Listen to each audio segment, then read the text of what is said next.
Hello and welcome to Myanmar, or in Burmese, Myanmar Nangima JBD.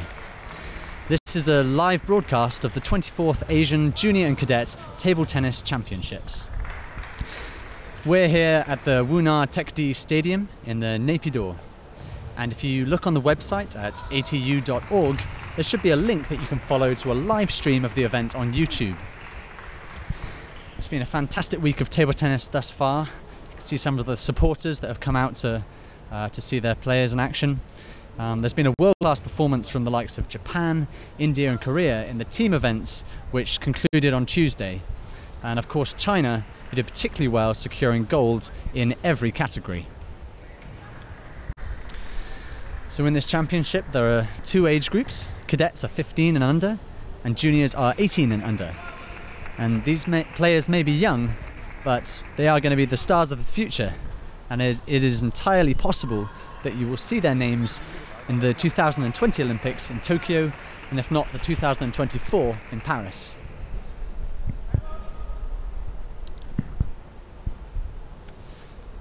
So the top five that come at the top of their categories in this championship will be eligible for the World Junior Championships, which take place in Australia in December.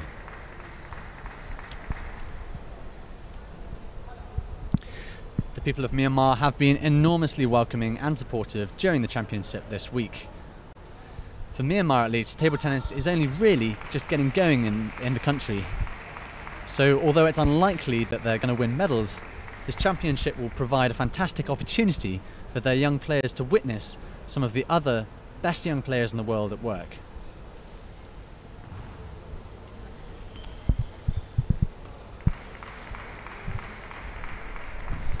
In Myanmar, sport lessons have only really been incorporated into the national curriculum as recently as 2016. Nevertheless, I'm sure that we will see these young players excel over the years to come. We're just setting up now for our first game, which will be the cadet singles.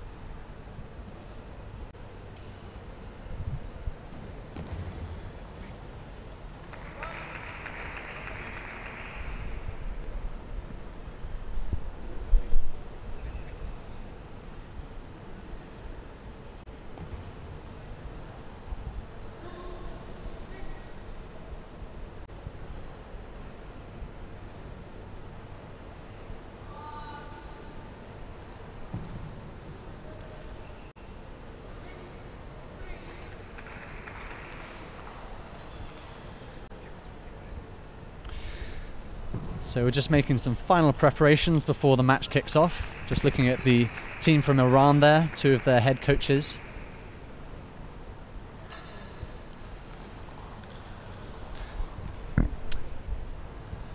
The match coming up is the cadet girls singles, and it's Japan versus Japan. I think that's them waiting on the sideline there. So we have Okubo Hikari and Ojio Haruna.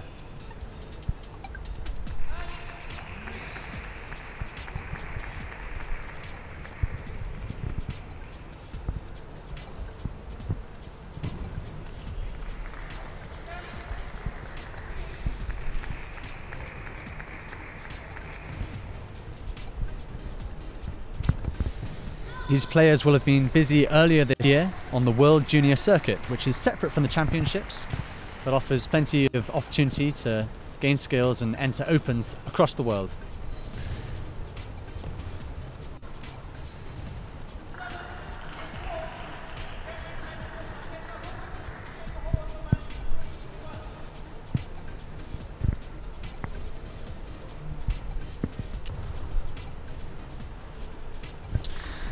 The Japanese team, of course, one of the powerhouses of table tennis across Asia, along with China, Chinese Taipei, and the likes of India and Korea.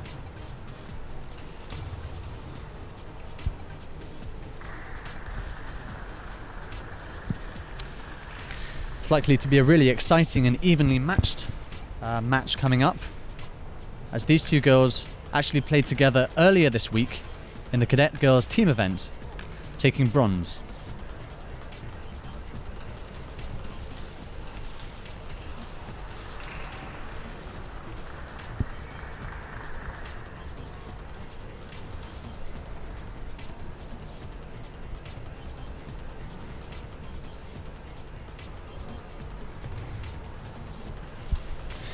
Okay, so we've got our players walking on now with their coach by their side.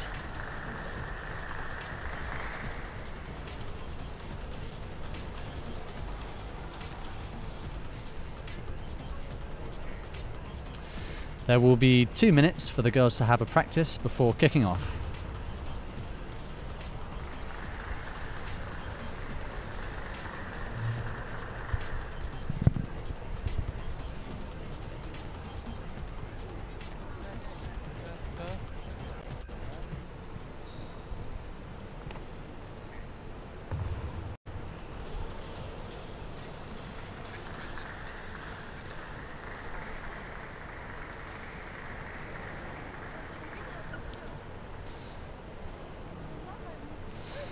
So having played together earlier this week, these two Japanese girls will know each other well, they'll know each other's strengths, and they'll know each other's weaknesses, so this should be a really interesting game. Just checking the net height quickly, make sure everything's in order.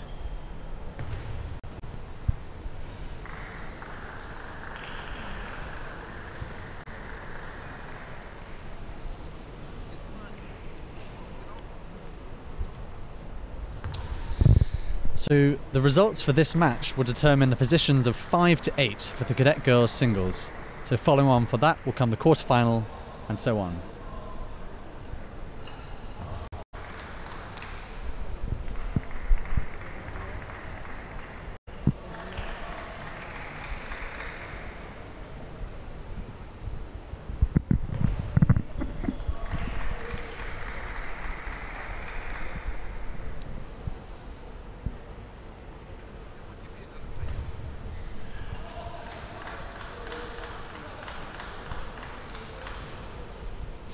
So for those of you who may have just joined us, this is Okubo Hikari and Ojio Haruna from Japan. They're just about to set up for their match in the girls' cadet singles to determine places 5 to 8 in this Asian Championships.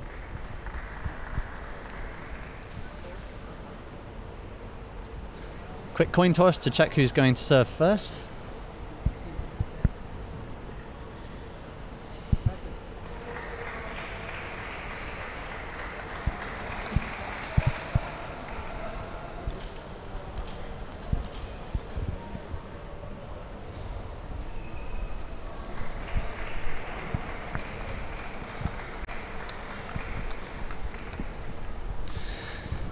So in the cadet category, these two girls are only 13 years of age. But in both China and Japan, players will start at a very early age of just 5 to 6. So it's quite possible they will have many years of experience under their belt already.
Okubo from Japan versus Ojio from Japan. First game, Okubo to serve, love all.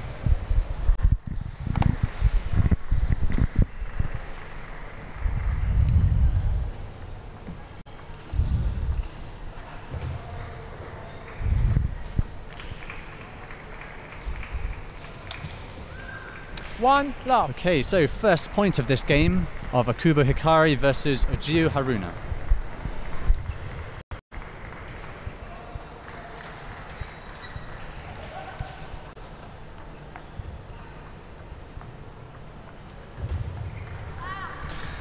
We have both players using heavy backspin in quite a defensive style of play so far.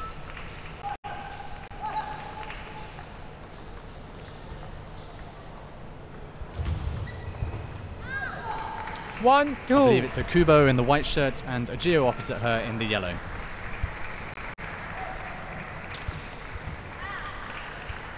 All. Ajio there demonstrating the tomahawk grip when doing her serve.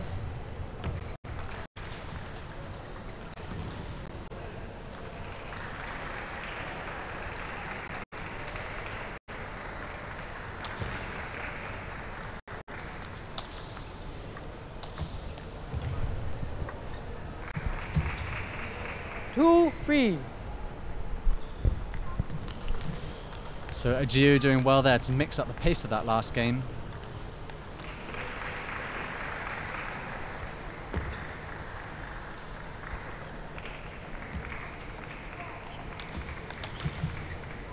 And there again, 4-2. switching from a defensive backspin to a powerful topspin smash.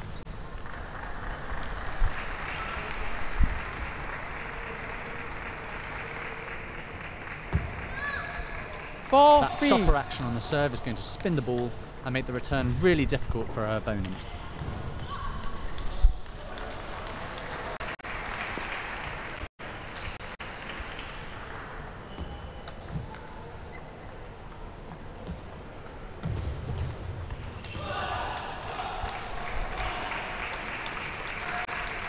All. So that last ball just flying long there makes us 4-all.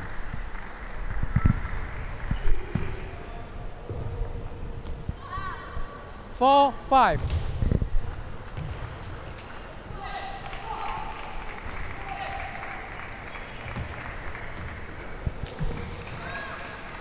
That's more like it from Okubo there in white, picking up the pace and using a more of an attack.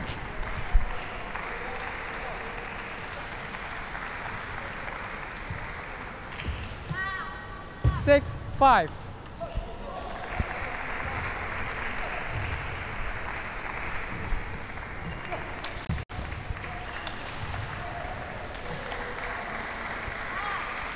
That's 7. Great attacking play from Ajio there in yellow. She's really forcing the ball down the table. And although Okubo has a very consistent defensive shot, it's not going to be quite enough to win this match quite yet.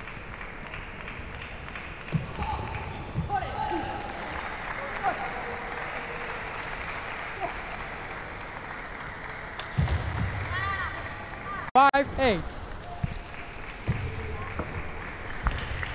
Block from Okubo there, just going in the net. 9, She 5. knows she needs to pick up the game, but it might be a little too late in this one. She went for the forehand smash there and it didn't pay off, but she's got the right idea.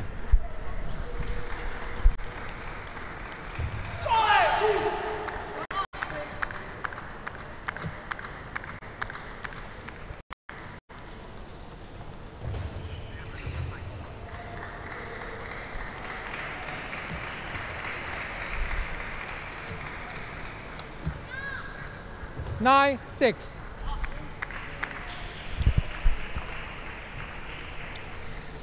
So that was Okubo there going for the finishing shot. Unfortunately straight in the net, but that's more like 6, it. 10. That's 10-6 to Ajio now. She only needs one more point to finish this game. 7, 10.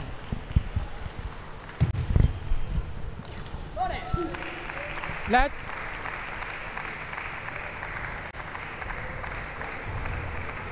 I believe that was a let service. 10. 10-7.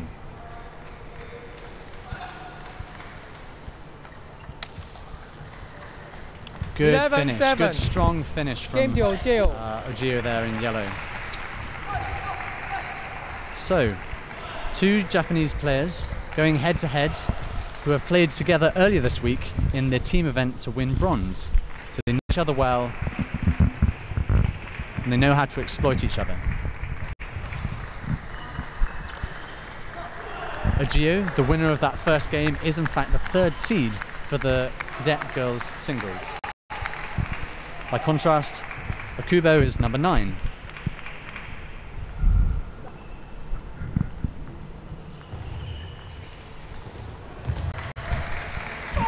can see there those great attacking forehands in slow motion on the replay that are allowing Ojio to step one step ahead in this game.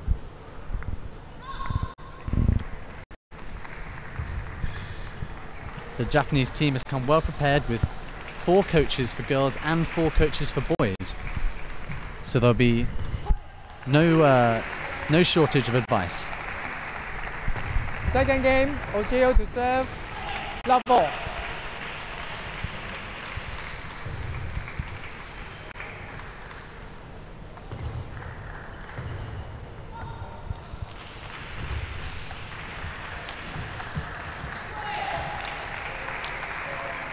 That's really good placement there from Ojio. She was moving from right to left and right to left, forcing Okubo to switch from her backhand to her forehand.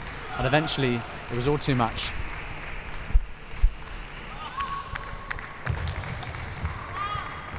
Love 2. Amazing power in that last forehand there from Ojio.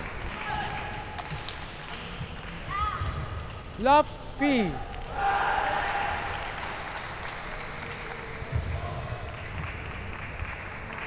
It's 2-0 in favour of Ojio.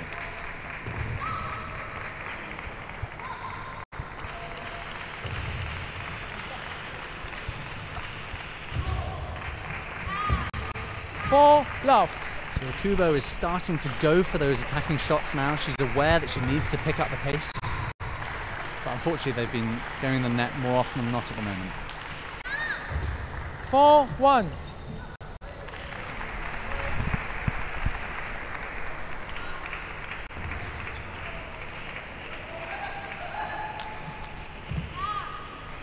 One, 5. That's well played from Ojio there.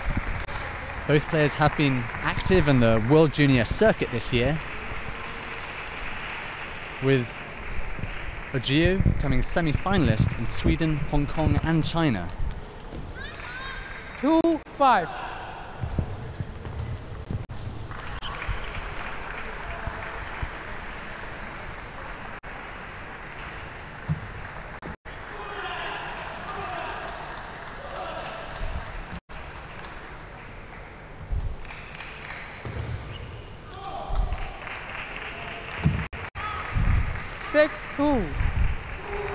There's a little bit of lady luck for Ojio there. Ojio doing well so far to play nice and deep, not allowing Okubo to attack the ball too much.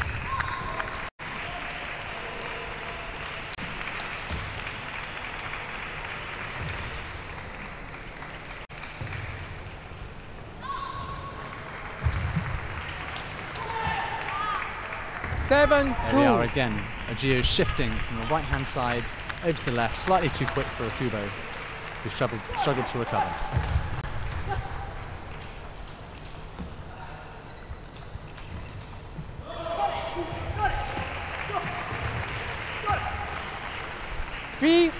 Ooh, just trickling over the net there for Okubo.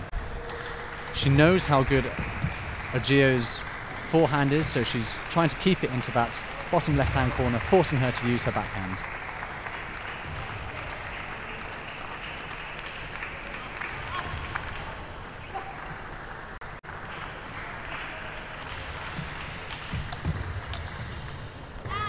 And that's what she's trying to avoid. As soon as it became available on her right hand, Ojio really capitalised on it and sent it straight down the line to finish the game. 9-3.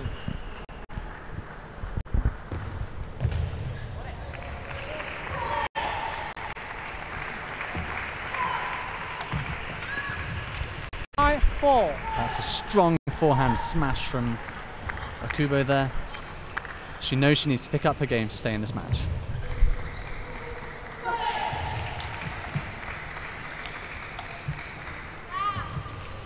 (4-10). And that just flew long, so Ojio is now 10-4 with 1 point needed to finish this game.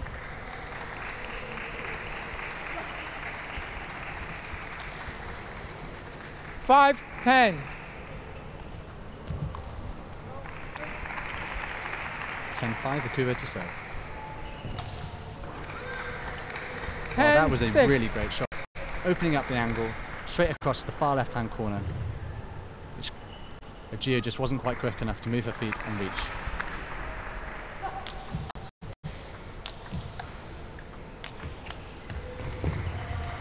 (11-6). And there we have it, 2 games to Ajio. Ajio Harina from Japan. Both players are using a variety of shots which they no doubt will have picked up from the variety of coaching they seem to have learned from. Their overall coach, Dong Quimin, is in fact Chinese. Chinese coaches are renowned for their prowess and therefore get shipped off around the world to help out other teams.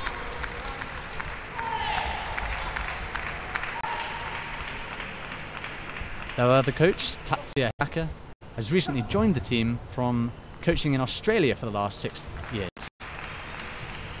So Japan have definitely decided that it's worth trying to expose their players to skills and experience from a real variety of players.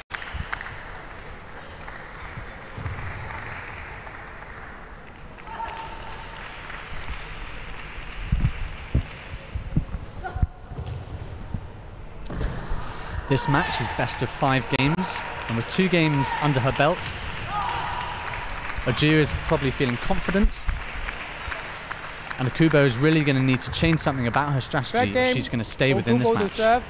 Love all.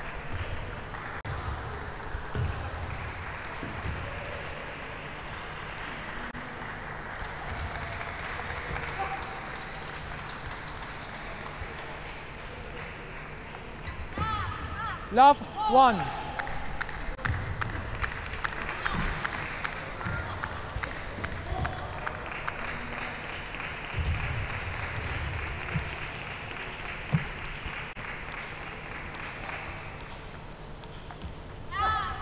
You can see how much backspin the 2 players are forcing on the ball at the moment, bringing it down and close to the net, making it difficult to attack.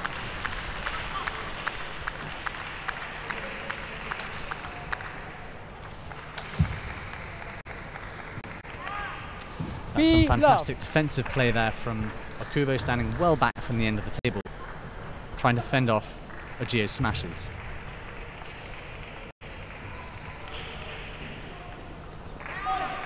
Love 4. It's 4-0 to Ajio, and the players will take a quick break. They're allowed to call timeout once within the match. And with Ajio creeping into the lead now, I suspect she's really feeling the pressure and wants to take a moment to consolidate and try and work out what she can change about her game. The games so far are 11-7 and 11-6 in favour of Ajio.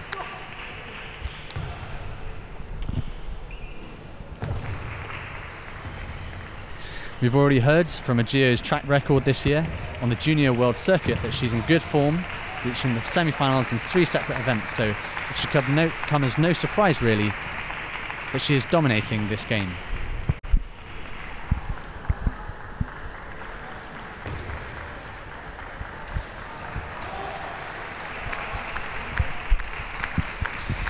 So, the 3rd game in the match of Japan versus Japan in the girls' cadet singles.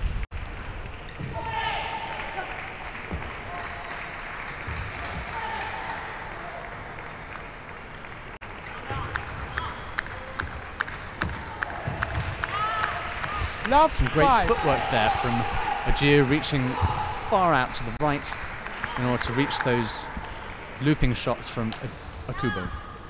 6 love.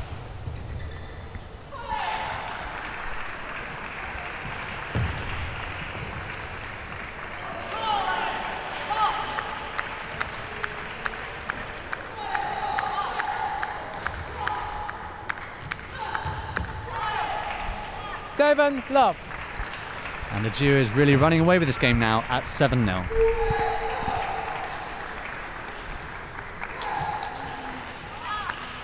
Love 8. Now she's got a lead. Ajio is really feeling happy to unleash those smashes and give it everything. It's easy to go on the defensive when you're so far behind.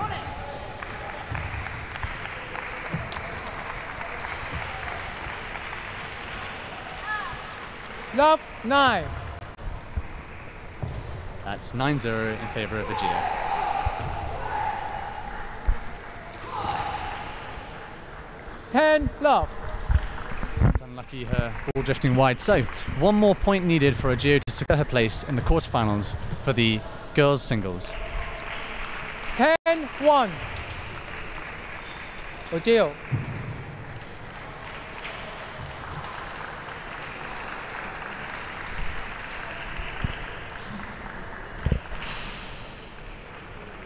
Let's 10-1.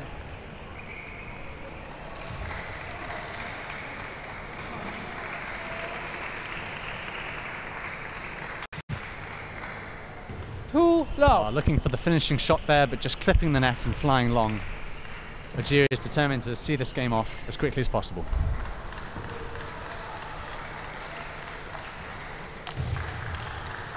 There was a good body shot from Akubo, but sadly not quite enough. AJCTTC taking a third game there in this match in the cadet girls singles.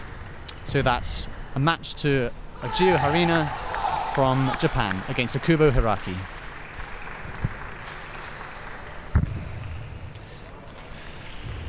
So a win for AJCTTC Haruna. This should come as no surprise, as we've previously stated, number 3 in the seeding for this competition and ranked 41 in the world for the junior event.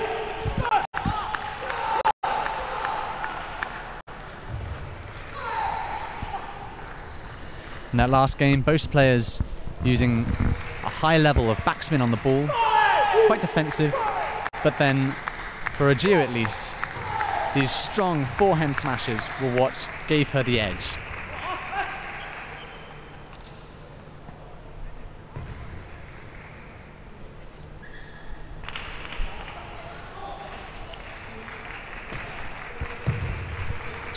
Well, she made it look easy, and we should expect to see AJCTTC in quarterfinals either later today or tomorrow.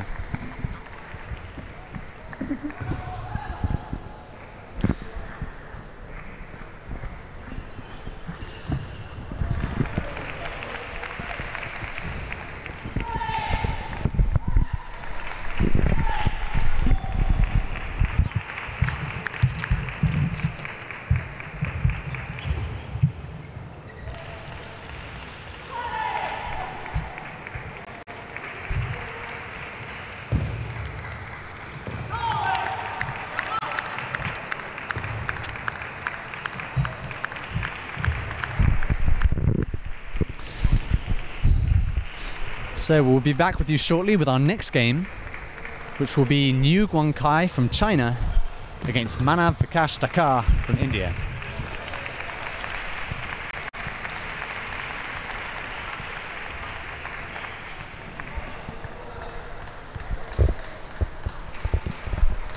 This next match will be the junior boys singles quarterfinal, which will be the best of 7 games. Apologies, I think the games may have changed.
If you're just tuning in now, welcome to the Asian Junior Cadet Table Tennis Championships in Naypyidaw.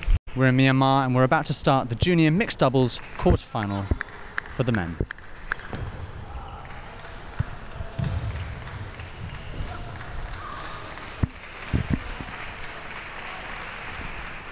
So in this next match, we're going to have China versus Singapore. The Yao and Xu Yingbin for China versus Pang Yuen Coen and Goi Roy Juan from Singapore.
On China's side of the field, we have Yao and Yubin from China.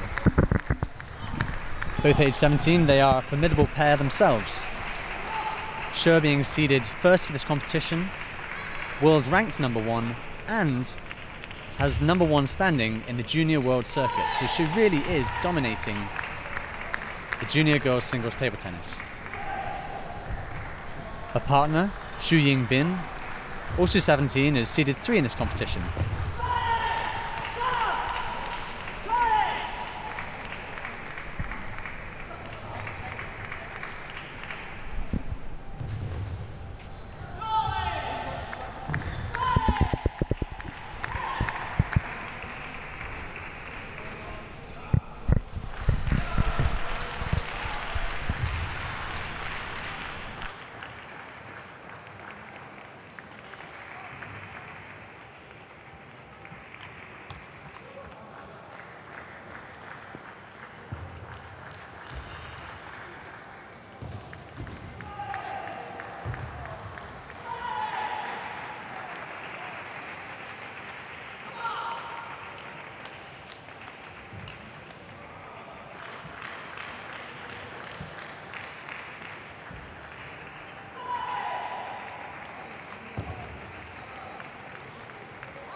Time.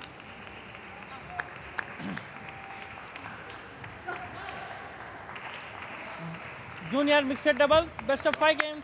First game, Taipei to serve, low ball.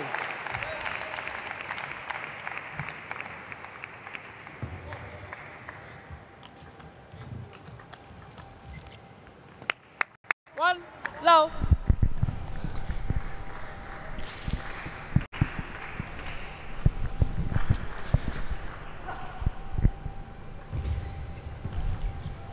Low, 2. So it's now 2 points to Li and Chen from Chinese Taipei. Apologies for the introduction for the wrong teams earlier. 1, 2. So we have Li and Chen representing Chinese Taipei, and on the other side, Sankal and Hansani from Sri Lanka. 2, all. Sorry. 3, 1.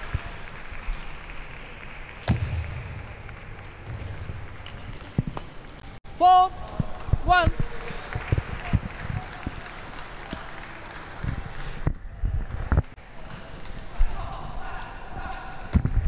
Red. 4. So this is the 1. junior mixed doubles quarterfinal. It'll be best of 5 games.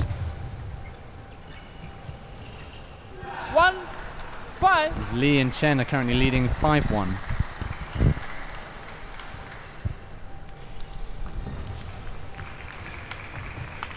Two, 5. There's a great finishing smash there from Sri Lanka.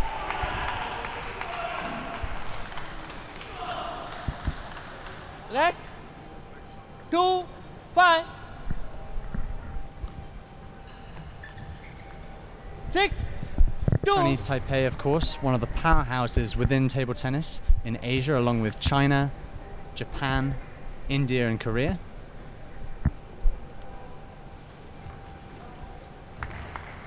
6, 3.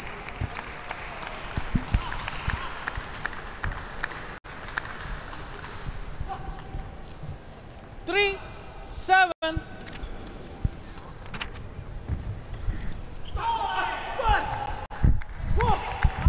3, 8. Quick hand signal under the table there Right. from one of the Sri Lankans to the other. 3, 8. Mixed doubles is incredibly strategic. You need to make sure that you keep the ball low and close to the net, not allowing the other players to capitalize on a 9, higher shot. 3.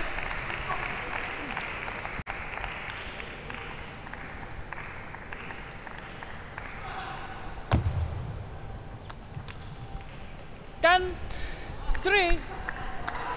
Chen and Li are notably winners earlier in this year in the junior world circuit. 11. They both competed in Jordan, First game to Taipei. taking gold.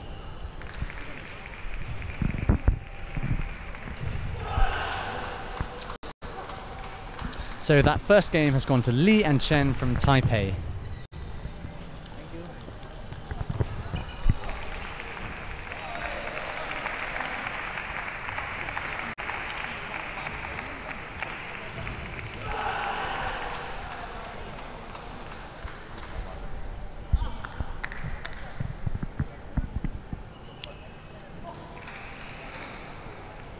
So Chinese Taipei have come well prepared for this match. They've brought 4 coaches with them.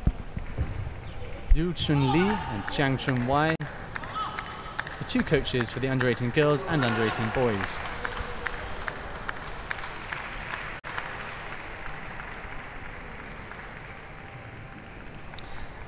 Sri Lanka really the underdogs in this match. It's unusual to see them this far through in the championship. It'll be interesting to see how they get on against Chinese Taipei. Second game, Sri Lanka to show the ball.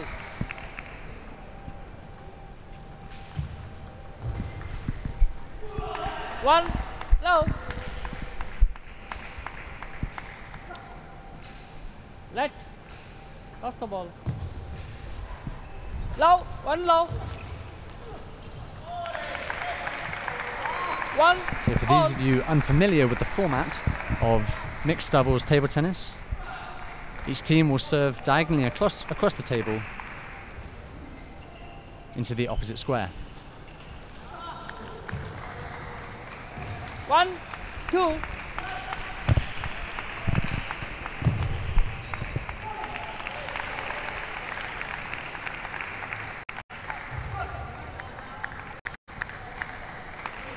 Three, 1.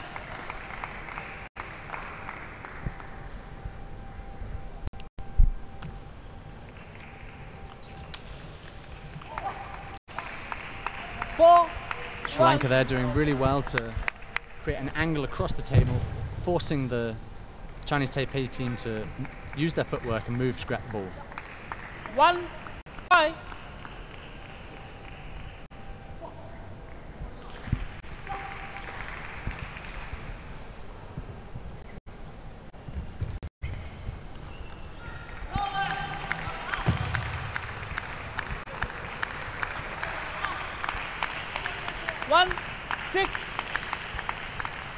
So Sri Lanka pulling ahead now at 6-1.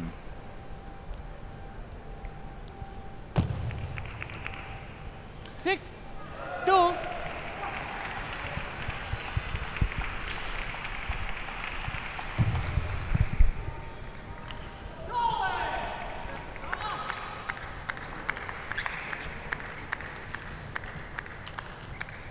Six, 3. You could see how low Lee was getting there from Chinese Taipei when he was playing that forehand shot, generating a huge topspin. 4, 6. Chinese Taipei slowly catching up now at 4-6.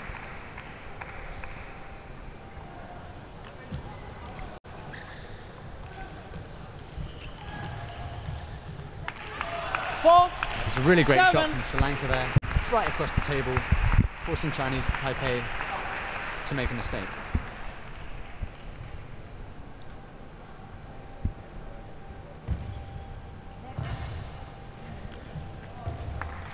8, 4.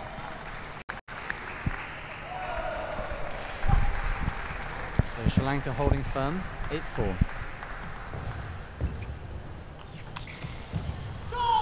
8. That was a good 5. reach from Chen in the Chinese Taipei there, catching the ball really early on, driving it home. And you can see how any ball that rises up is capitalized upon. Everyone trying to keep it really short, really low, and close to the net.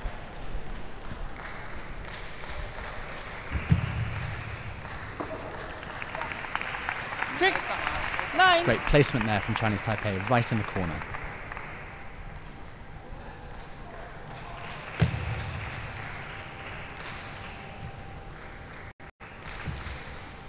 9, 7.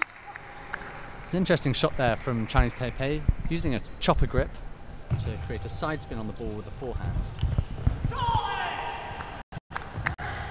10, 7. A very powerful flick backhand there from Sri Lanka, giving them 10-7 and only 1 point needed to secure this second game.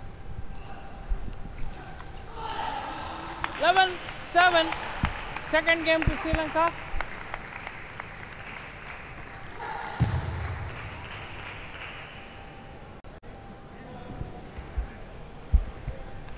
So that is second game to Sri Lanka, which is really impressive given the reputation of Chinese Taipei as a powerhouse in table tennis across Asia.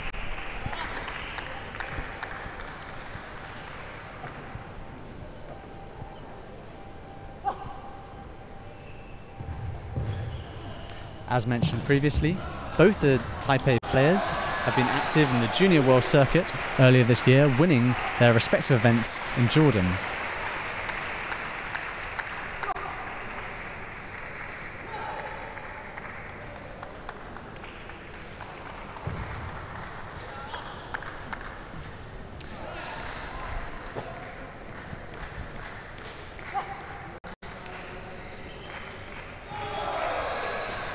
At 1 game all, Chinese Taipei are by no means finished with this match. Game score And 1 it's all all. to play for, moving Third now game, into the tie-break to third serve, game love all. of this match in the junior mixed doubles.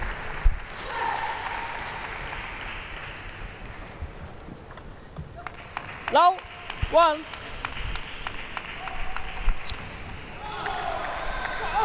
That's 1 point to Sri Lanka. 2. Love. Taipei there just trying to change up their serve technique. Unfortunately, just falling long. 2. 1.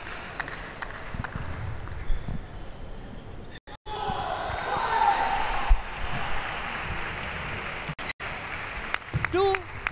All.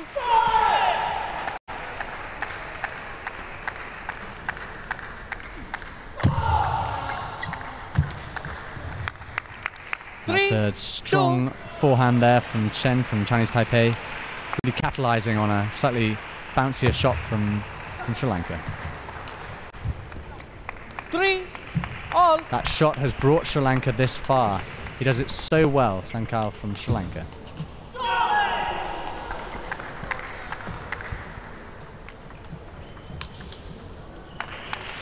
4. 3.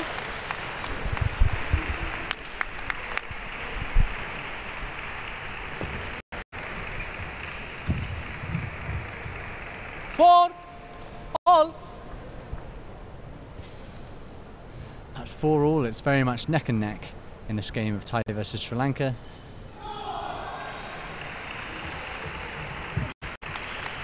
4. 5.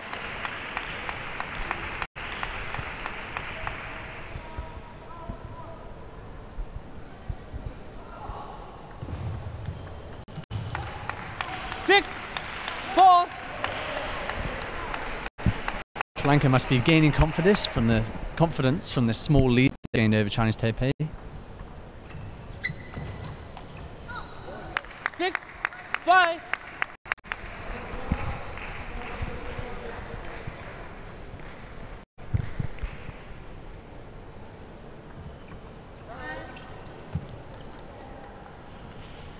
Five. And 7. a little bit of luck always helps. That last point is Sri Lanka's, just coming off the side there.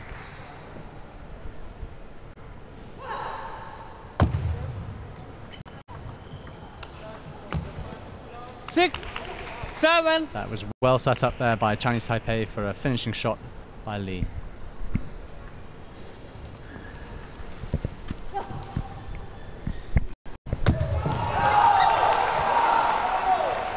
Eight. 6.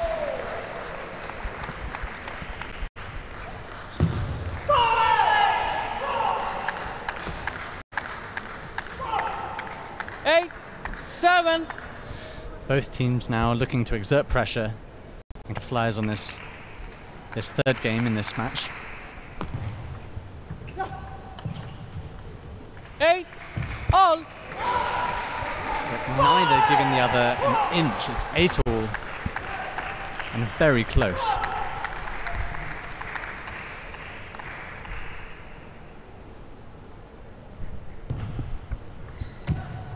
Let. 8. All.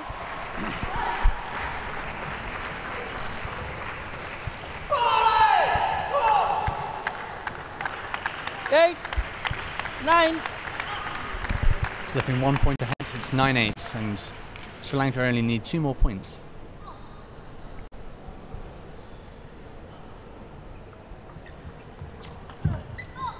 Nine. All.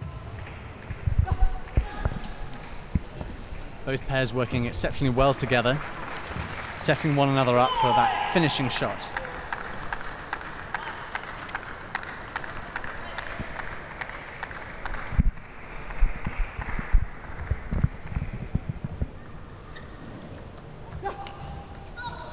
Nine. 10. Sankara had the right idea there, trying to push Chinese Taipei really wide. Unfortunately, it just drifted too long. And the tables have turned. Chinese Taipei in the lead with 10-9. 10. All.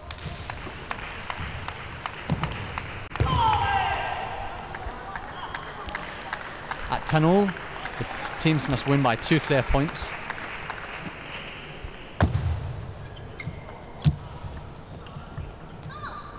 That was really great placement by Sri Lanka there, playing the ball down the line on the right-hand side, making Chen move in order to be able to play her forehand, which is evidently her more powerful shot.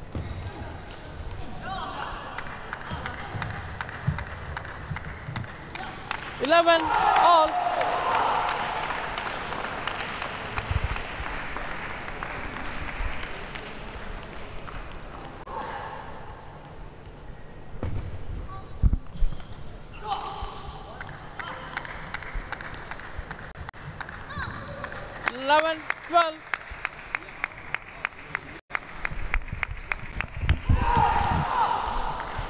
At 12-11, this match is really crucial.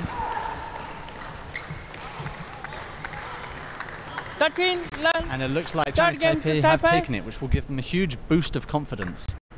The favourites for this match, they will have been taken aback to have lost that second match to Sri Lanka. Relatively unknown, really, in the table tennis world. Nonetheless, they have rebounded, and now with 2 games under their belt, I'm sure they'll be backed with renewed confidence.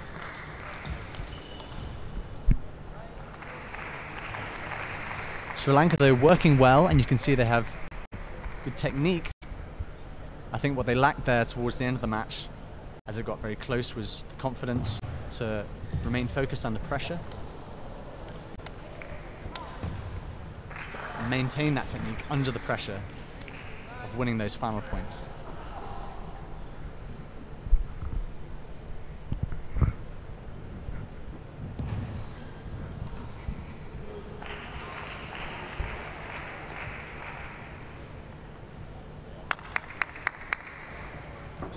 So, moving into the 4th game of this match of Sri Lanka versus Chinese Taipei. Sri Lanka have been doing well, but they're going to need to stop giving away points into the net and off the table if they're in order to stay in this match. 1 low.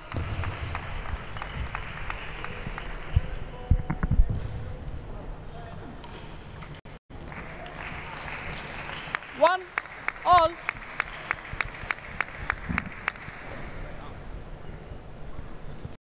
That's 1-all, Chinese Taipei to serve.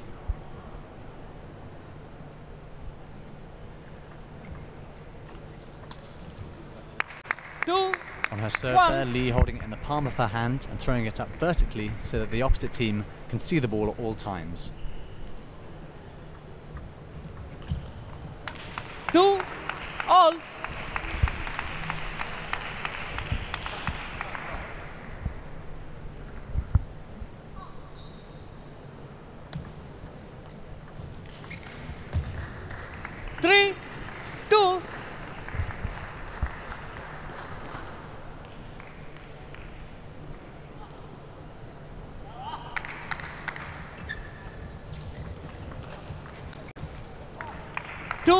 That was good placement from Chinese Taipei there.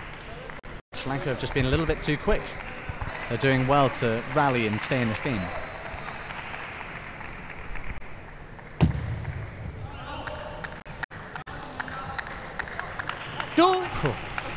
Really getting low there, Chinese Taipei, trying to get under the ball. Unfortunately, not quite enough topspin to bring it back down and onto the table. It's 5-2 to Sri Lanka.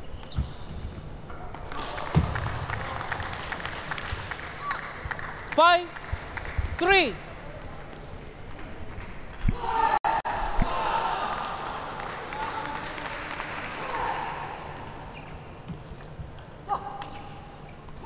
Five, 4.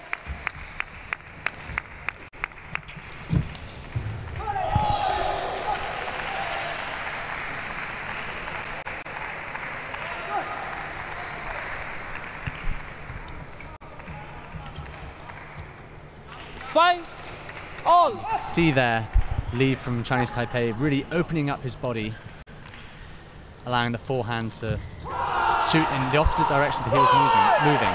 Very difficult shot. 6-5. Perhaps growing in confidence now. Taipei making less mistakes. Timeout. And really going for those strong forehand shots into the far corners. They're putting Sri Lanka under pressure, who have been doing very well up until now. Taking a quick timeout, which are allowed once in the match for each team to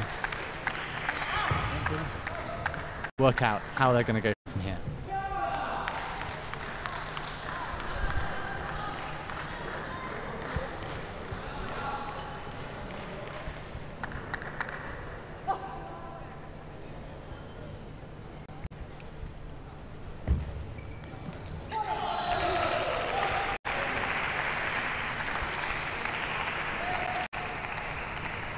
Time.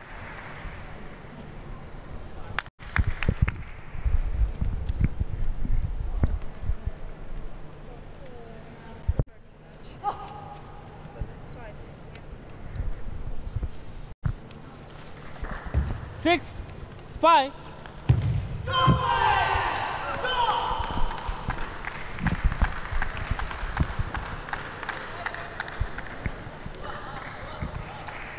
So Chinese Taipei to serve, they're leading with 1 point.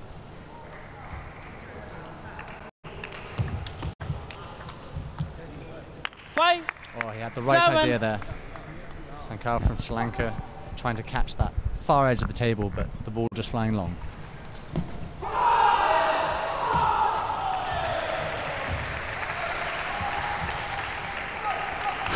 That was a great shot from Sri Lanka there, 7. from right below the table.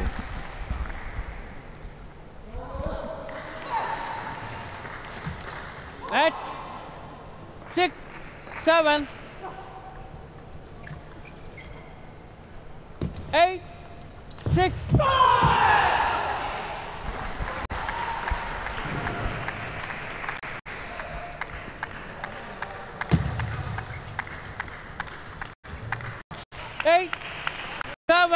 Sri Lanka feeling the pressure in this last game. They're doing well to stay in. They know that they need to win this game to stay in the match. With 3 games, this would give Chinese Taipei an overall win. 8, all. Sri Lanka are staying in it nonetheless and forcing Chinese Taipei to make errors.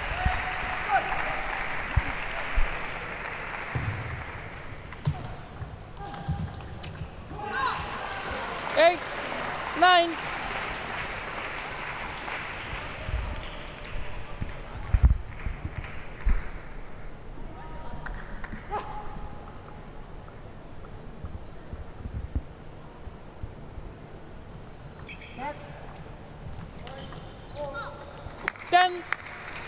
That's well played from Chinese Taipei, and they are 1 point away from securing a win here.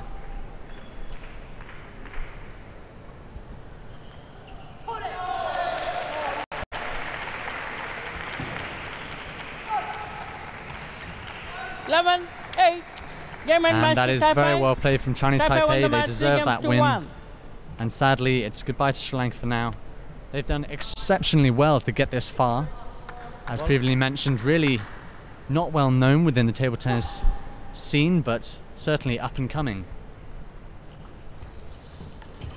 At a junior level, these players are 18 and under, so have plenty of time to improve, and no doubt we'll see them again in future events.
So welcome to the junior boys doubles here in the Asian Championships. This next match we've got Thailand taking on India.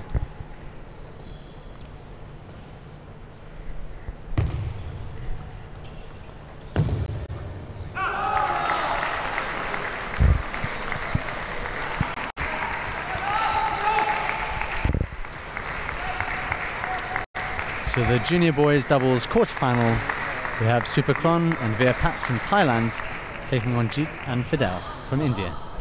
You're already right. Okay. So when he comes, I will confirm.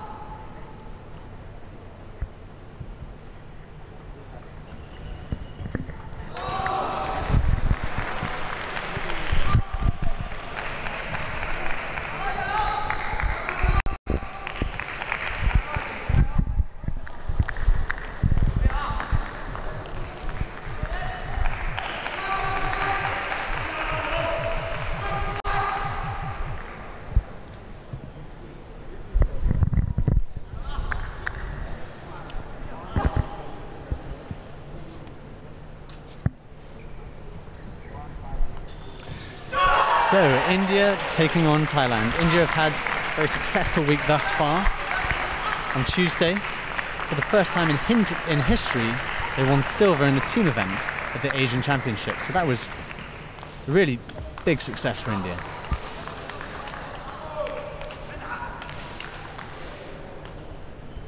So, India have come well prepared with their two coaches, Parag Agrawal and Somyadeep Roy, both having captained their national team for many years.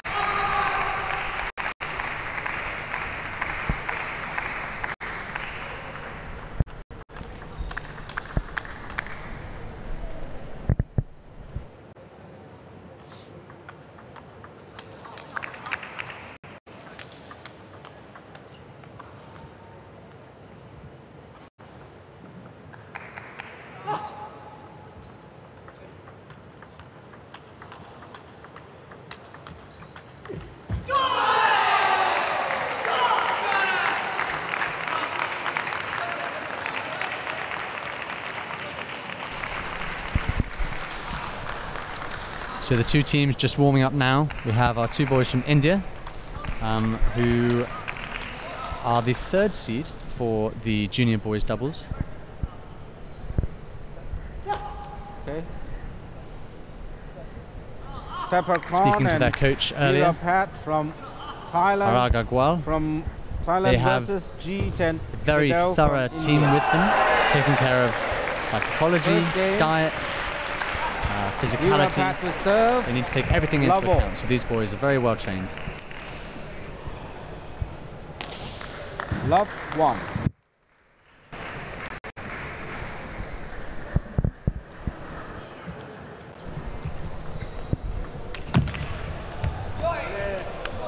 One all. So 1-1 so far in this match of India versus Thailand. It's Thailand to serve.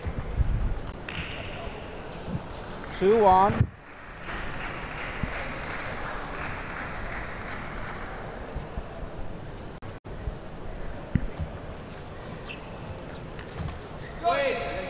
Two all.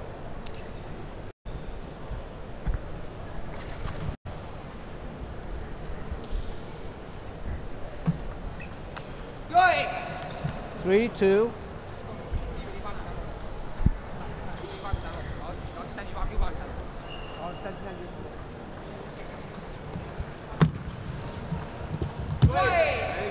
Two, four.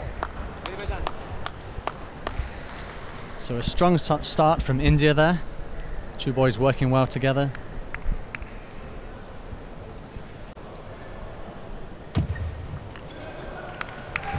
Three, four.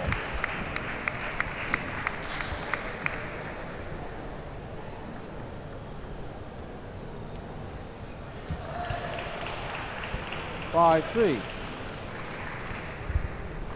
It's really exciting that Thailand have got this far so far. Let. High. In Thailand, at least, Five, they do not three. have a state-sponsored training system.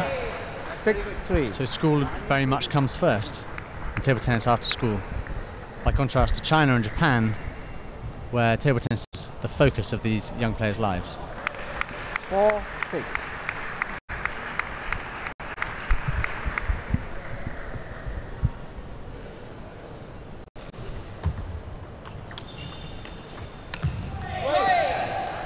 Four, 7. This point.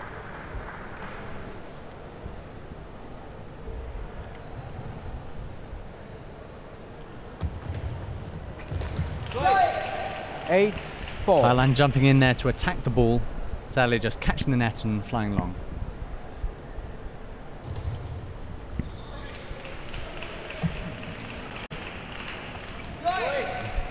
India 9-4. pulling ahead now with a lead of 9-4.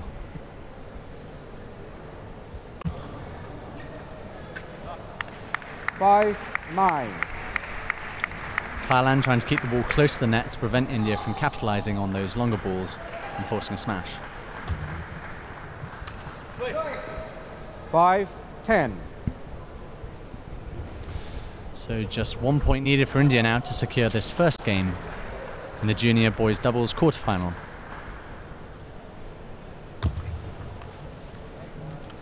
Ten, 6.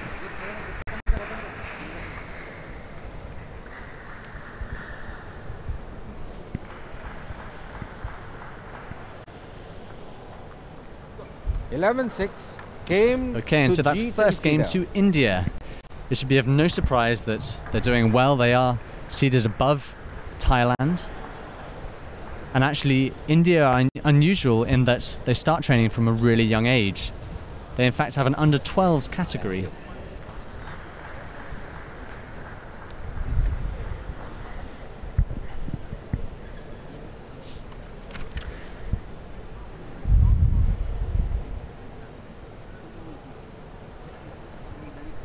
So as previously mentioned, the Indian team coming here with their 2 coaches. Just talking to Parag Agrawal on the side there, who played for the Uttar Pradesh state, which is the largest in India, and he was captain there for 10 years. So a huge amount of experience and skills that he can impart on these 2 boys, and they're certainly putting it to good use so far in this match. Second match. Moving into the second game now, serve. it's Thailand's Level. serve. 1, love.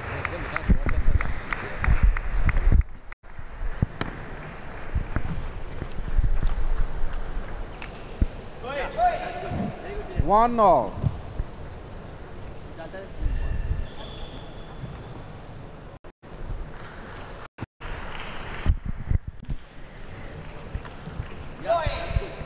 Two, 1.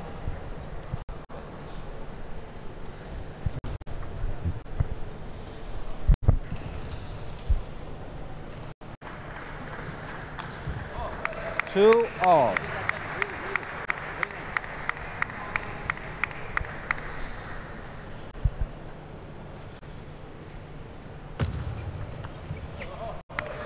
Three, 2.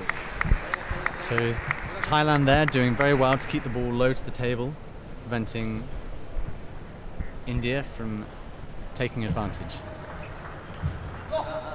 3 all. And as Thailand jumped forward there to attack the ball, just clipping the net. They're putting up more of a fight though thus far than the previous game. We'll see whether they can maintain this energy throughout the game. 3, 4.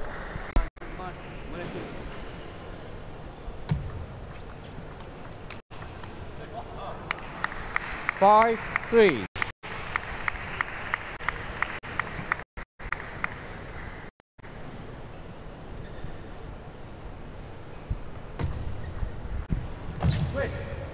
Five, 4.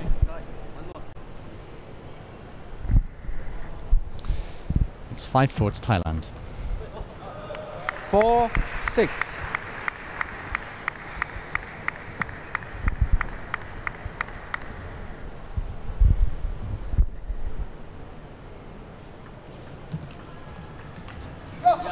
Five, 6. So you can see all players here using right hand and using the shake hand grip. 7-5. Shake hand grip has been popularized across Europe, really. The alternative, the pen hold grip, being used primarily by China. The advantage of using this shake hand is that you have equal power of your forehand and backhand shots. That's been demonstrated there with a wicked flick of the wrist and a backhand spin.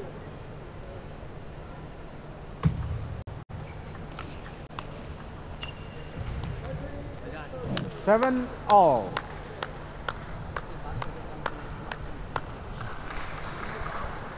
Time out for Thailand pair.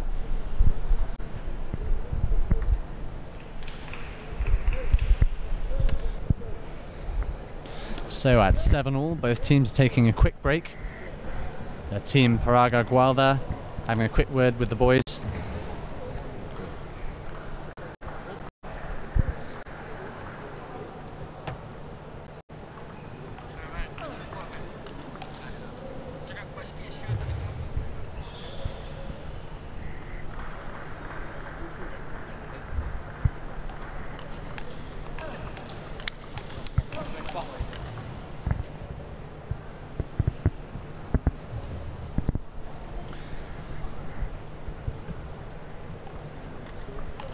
So moving into the third game now.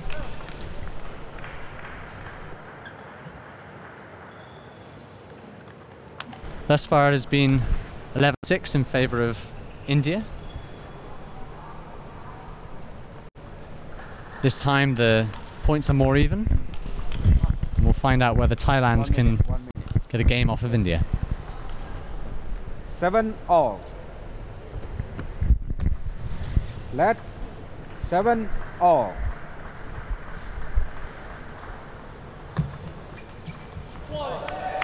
That was a fantastic angle there from Thailand, playing it right across the table from one corner to the other, forcing India to move. 8 all.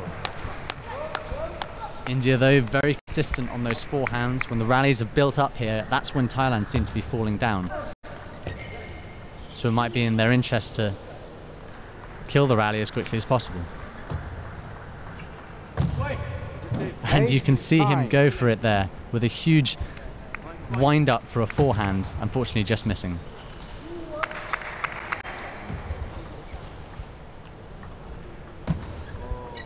Oh, a little bit of luck for India there. The ball trickled over the net. And at 10-8, they only need one more point now.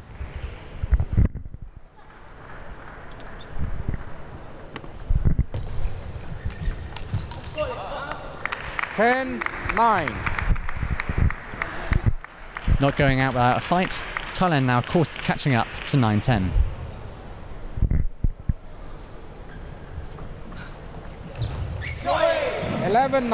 But they have secured it, so that's 2 games to India. This match will be best of 5, so they only need one more, and they'll take huge confidence from winning that second game.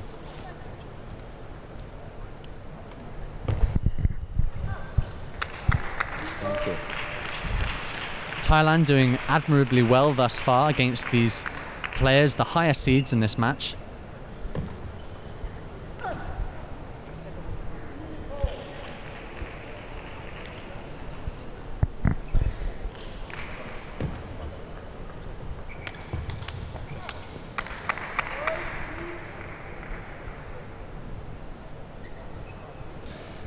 As previously mentioned, that's Parag Agrawal sitting at the back there. He has also come with the other coach, Somyadeep Roy, who is a head coach and actually gold medalist in the Commonwealth Games, who is also captain of the national team in India for 15 years. Jeet to serve, level.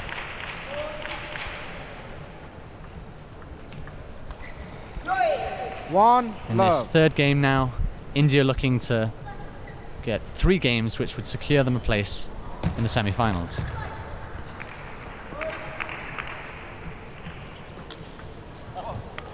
And that reach was just a little bit too much for India there. It's a great angle by Thailand.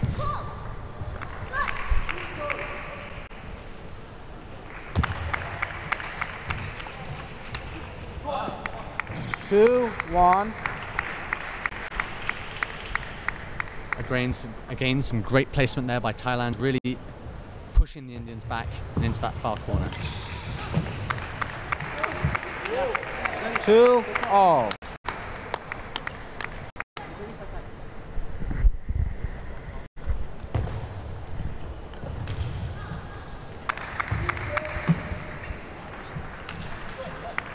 2-3.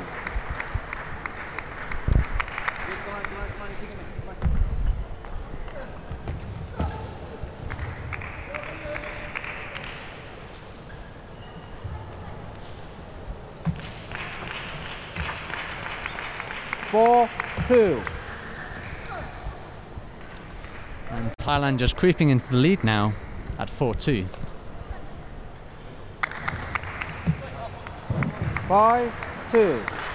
So that's a couple of easy mistakes from India now. I wonder whether they're feeling the pressure. 2-6. And again, just clipping the nets. This is giving Thailand a much needed lead in this third game. They're currently 2 games down and need to win this game to stay in the match. India now need to focus.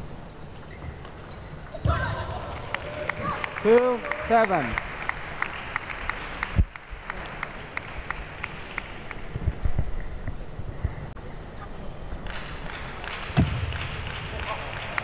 8.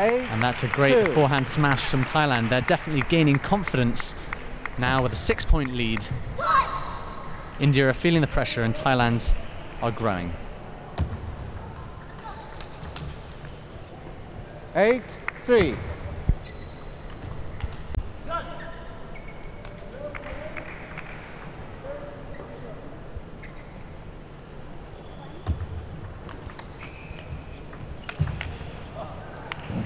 3-9. That's fantastic play from Thailand. It's now 9-3 and they only need 2 points to go to win this third game, which they sorely need. Oh, fantastic angle there on that last shot.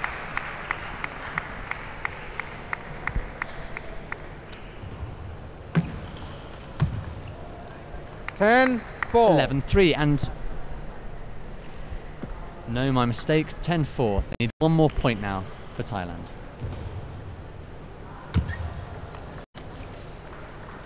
$10-5.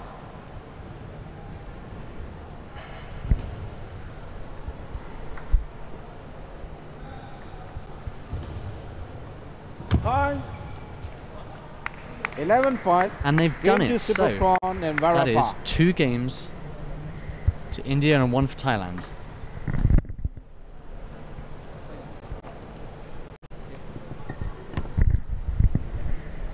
Thank you.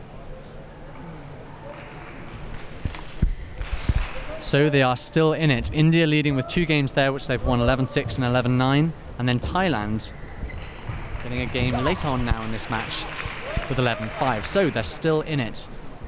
Very much the underdogs. Thailand will have been delighted to have won that last game. And you could see as the game went on, they were more confident with their shots. They played harder smashes. And India didn't do so well under the pressure. So if Thailand can come back in this 4th game with that same renewed energy, it's anybody's guess who will win this match.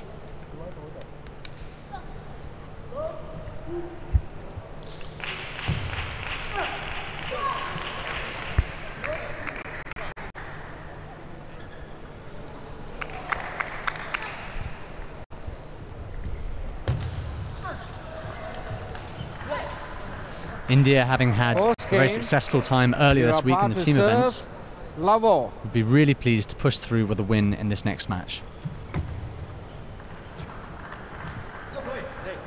Love 1. It was in fact Independence Day for India on the day that they won the team events earlier this week. 1-all. So any win this week will be amplified in pride for their country. Let 1-all.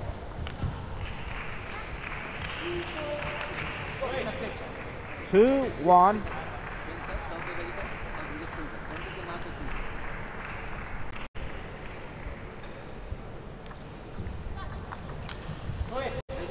1-3. India there, pushing Thailand right out.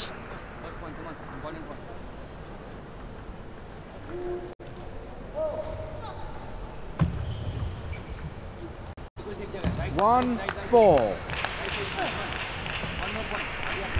And India slipping ahead now at 4-1.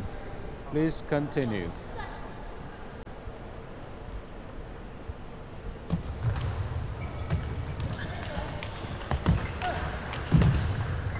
Five, 1. India have rejoined this game with renewed gusto. They're determined to see the Thailand through.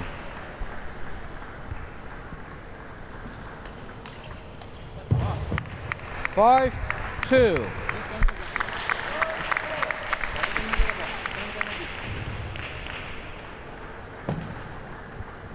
Let 5-2.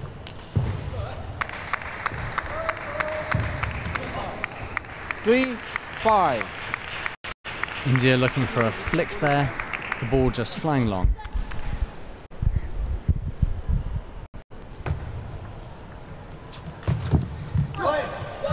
Three, 6.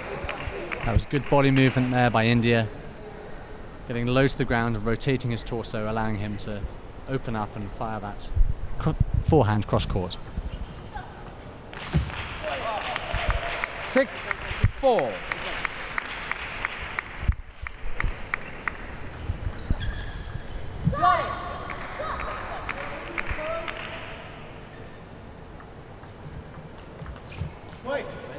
Seven, 4.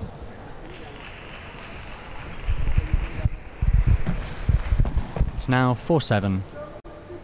India to serve.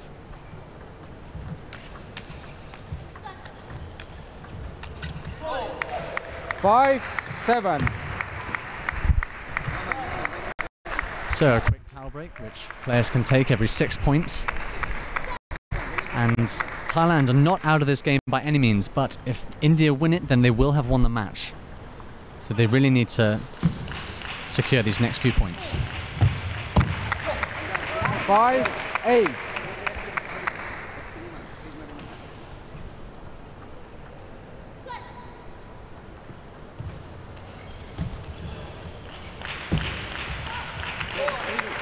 That's a 9-5. fantastic shot from India there. They're definitely growing in confidence. At 9-5 now, they only need 2 more points to secure this match. Can they keep this level of play up? 9-6. Timeout for India pair. So I think Thailand have elected to take a quick break now. They know that these next few points are absolutely crucial. At 6-9, they've got quite a long way to go to catch up with India and prevent them from winning this 4th game, which would allow them to take the match.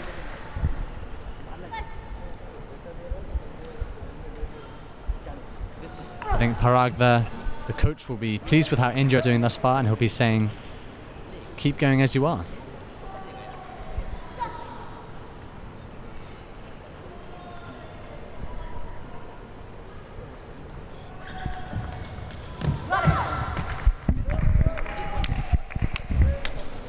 Time.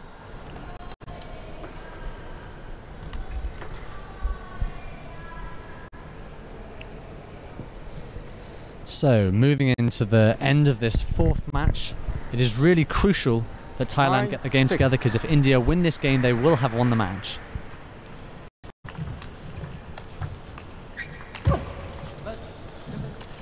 Six, 10. And Thailand defending from well back beyond the table there, but India have pushed through, and now it is 10-6 in favour of India.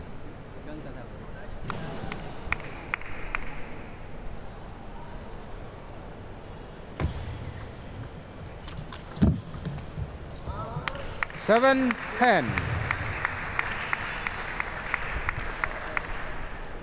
Time. 10-8.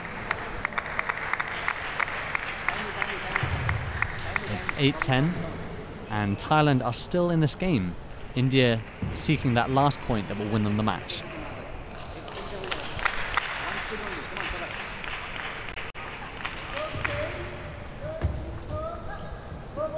10-9. Ooh, just a little bit of luck there for Thailand. The ball creeping over the net. They've done admirably well to catch up with Thailand here. It's now 9-10.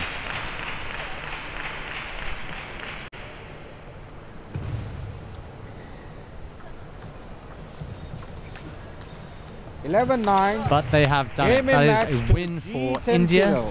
3 games And they have to won the 1. match. That is the boys doubles quarterfinal, and they have secured their place in the semi-final. It's been a fantastic week for India this week, taking silver in the team event. Combined with a win today and Independence Day, it's a fantastic time for table tennis in India.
So our next two players walking on now, we have Chen Yi from China and Byung Seong from Korea.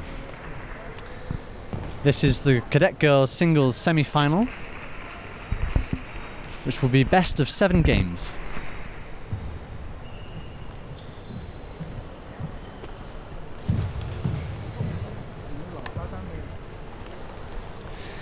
China and Korea, of course, two of the powerhouses in table tennis.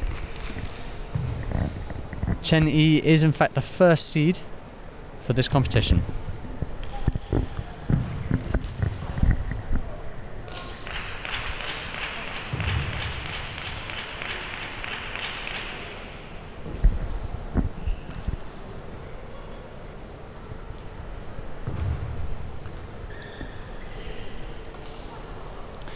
By contrast, Byun is seeded number 17.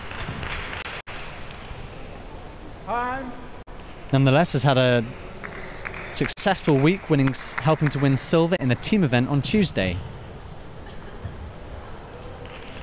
That was a win for Korea in the girls cadets category.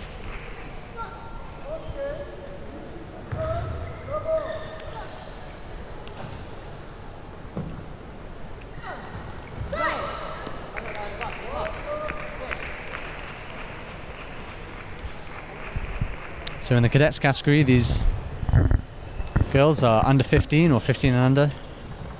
Chen Yi is in fact 14, so she will have another year of play following this year.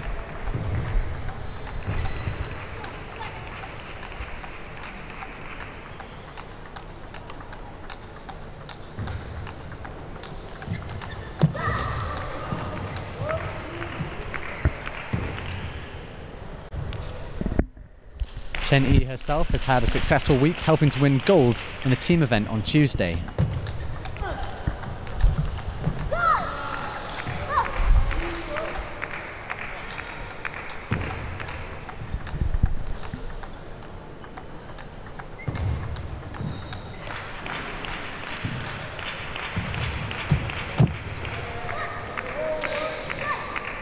So Chen Yi, the definite favourite for this match. Nonetheless, Yubin has been busy this year on the Junior World Circuit, getting out the group stages in Thailand. She will, however, have her work cut out in this match. Chen Yi, part of the Chinese team, has been training for many years already, even at the tender age of 14.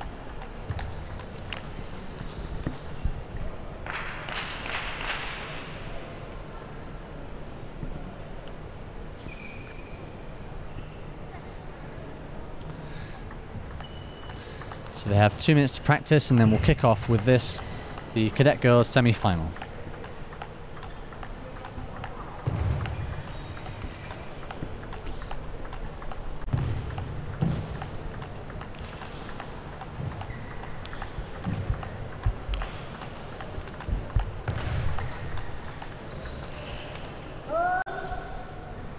First game, Serian to serve.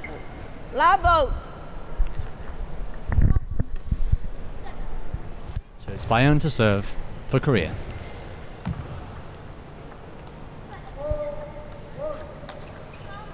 One love. First point goes to Bayeon for Korea.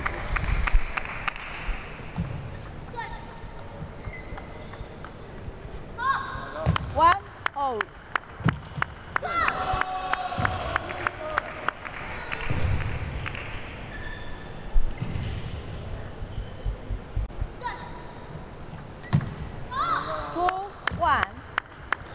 So you can see immediately a difference in styles. Bayeon very defensive, using huge backspin looping shots to keep the ball in the game.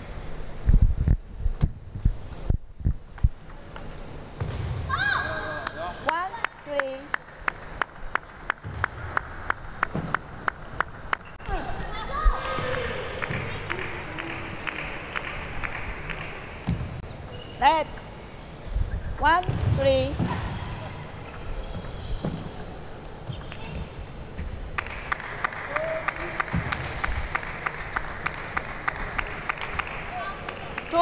Oh, she does have a finishing shot nonetheless. So that was Bayeon from Korea, capitalizing on a slightly shorter shot from Chen Yi from China.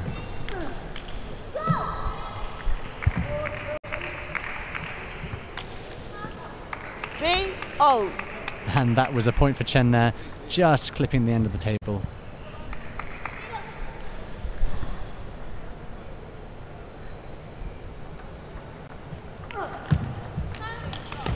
Three, four.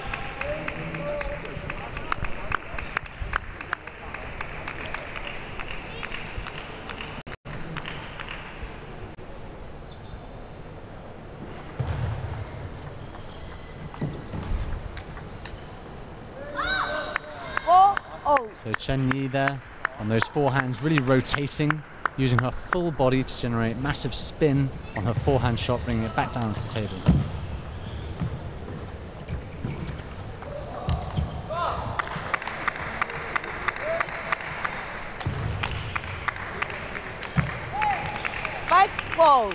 And you can see there Chen tried to change up the pace of the game there. She had a shorter shot. Unfortunately, it didn't pay off in her favour, and Bayeon was able to attack, and that is what Bayeon has been waiting for.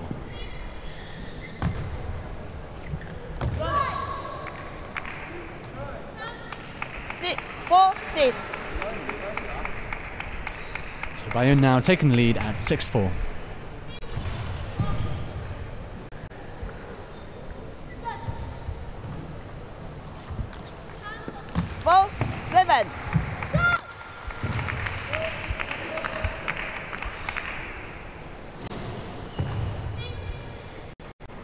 Bayern now just taking a moment to decide on her serve.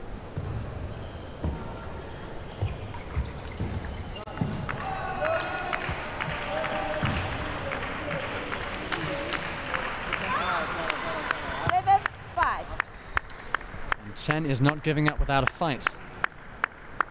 Although Bayern has incredibly consistent defensive shots, Chen's power is more than making up for that.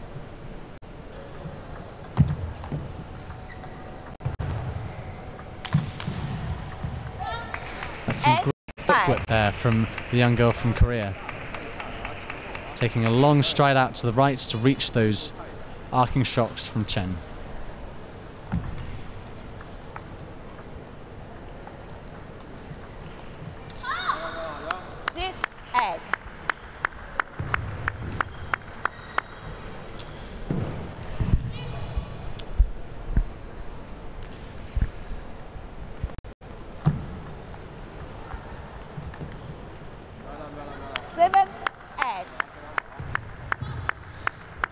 So this is impressive play from Bayern at the moment against Chen Yi, the clear favourite for this game. Can she stay in it?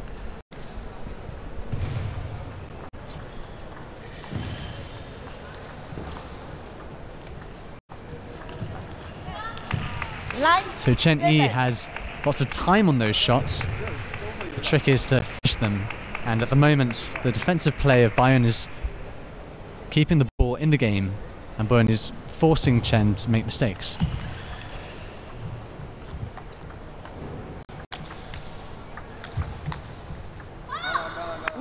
Some very powerful forehand shots from Chen there.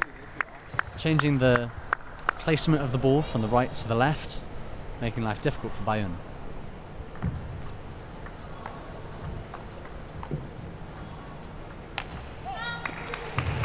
Great finishing shot from Korea there, down the line. Chen was not expecting that.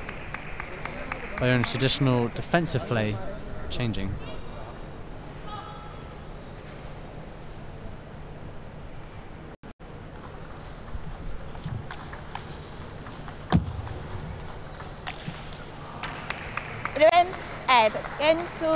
And that first game has gone to Bayern. So this is actually a remarkable result, really. In terms of world ranking, Bayern is 347, where Chen Yi is actually 35.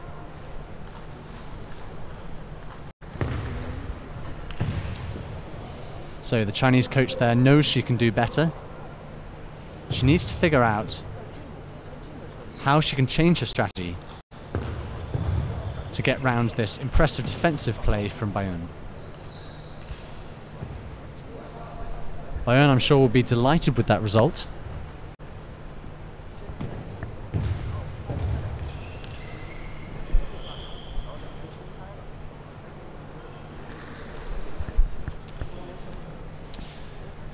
China is, as ever, in no shortage of good advice from her coach. The under-15 girls, it would be Yan Sen, the head coach, who will be advising her, who is an ex-world champ and ex-Olympic medalist.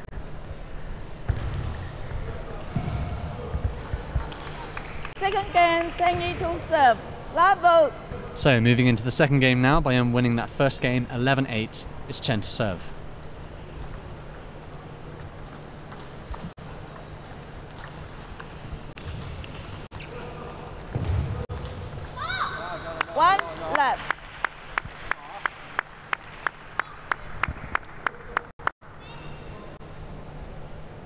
First point goes to Bayern.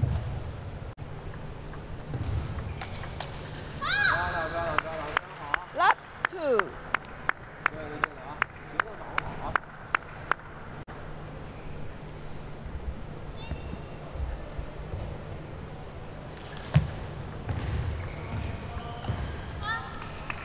One, two. So this is the story of the match so far. Bayern using heavily defensive shots to keep the ball in the game. forcing Chen to play increasingly powerful forehands until she plays one out. 2-0. Chen there trying to force Bayern into the right-hand corner.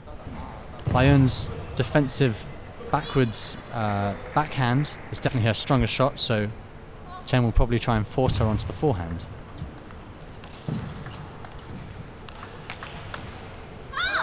And she's done just that there. Body shots straight at Bayern, making life difficult for her.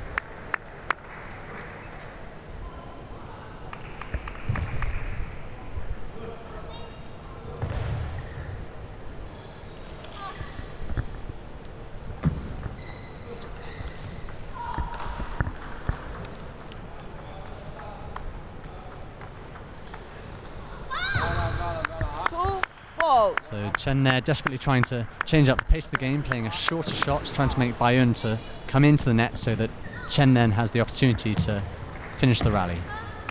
3-4.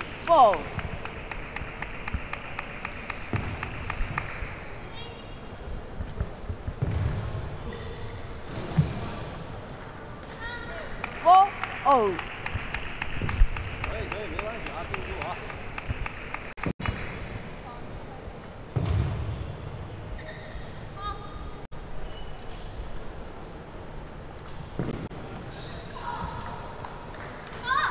5-4.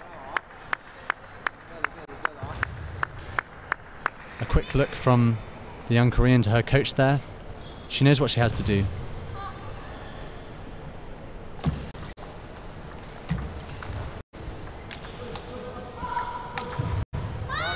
And you get the feeling now that Chen is getting to understand the way that Bayern is playing.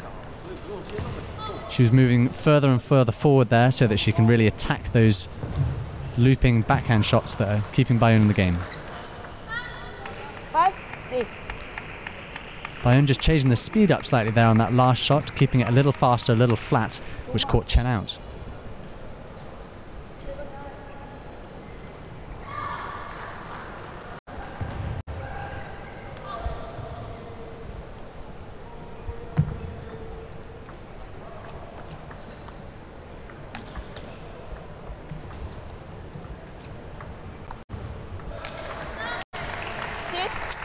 And Chen Yi there looking for the angle. She knew where she wanted it. She wanted to place it in that bottom right-hand corner. Nonetheless, it just went wide, and it is now 6-all. Bayern doing very well to stay in this second game.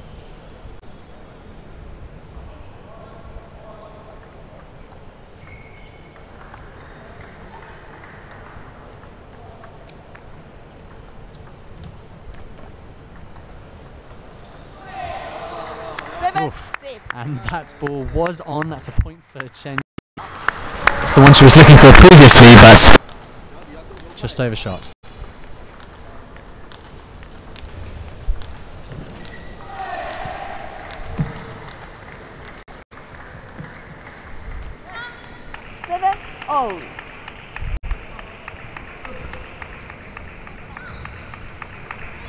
At 7-all, Chen has not found a way around Bayern's defensive play quite yet, so both players very much still in the game.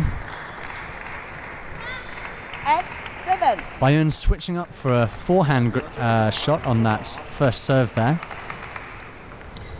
keeping Chen on her toes.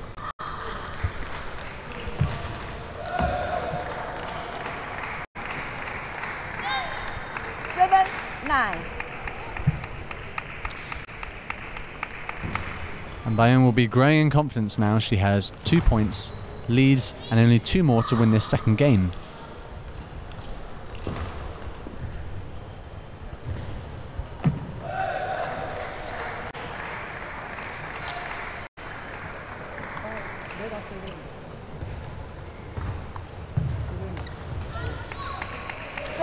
And there it is again. Bayern being incredibly consistent. And Chen perhaps getting a little frustrated, going for that finishing shot. Unfortunately making a mistake and hitting it into the net. It's 10-7 with Chen to serve.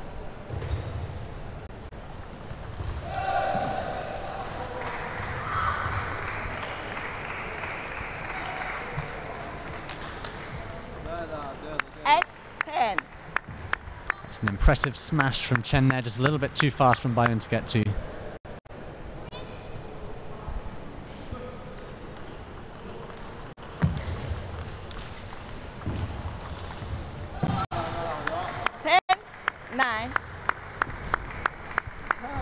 Chen slowly gaining ground now. It's 9-10.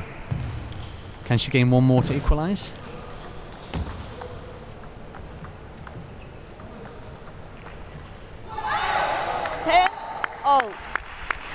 Not quite. So Chen's done remarkably well there to catch up from being 3 points down. It's now 10-all, and she will be determined to win this second game.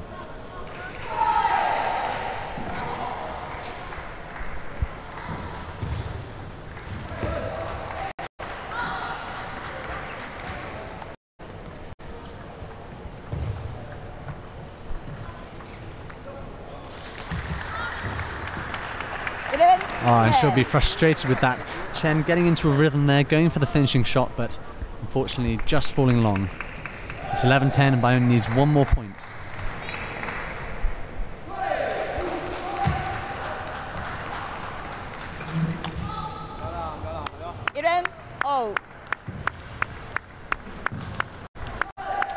And Bayun going for a finishing shot there, not her usual shot of choice, and it just caught the net.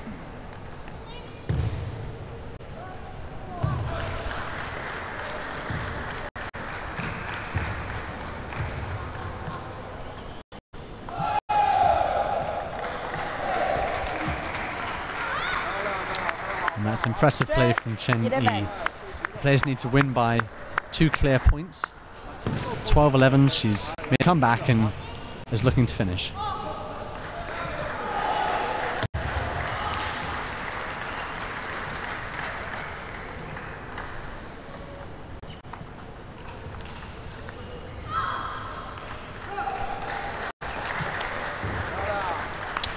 That was a really good finishing shot there from Chen that ended up straight in line with Bayun's body, and she couldn't quite get it back. So that second game there going to Chen from China. She'll be really pleased with that result and perhaps a little frustrated to have given away that first game. She is, after all, very much the favourite in this girls cadets singles semi-final.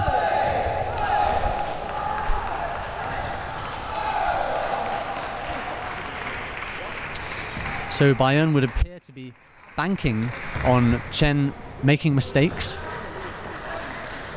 which she did to start off with, hence Bayun gaining that first game. But I think Chen grew in confidence there. And perhaps getting better at maintaining her technique under pressure right at the end of that last game. That will have given Chen a huge boost of confidence. So I expect we'll see her coming back with gusto in the next game.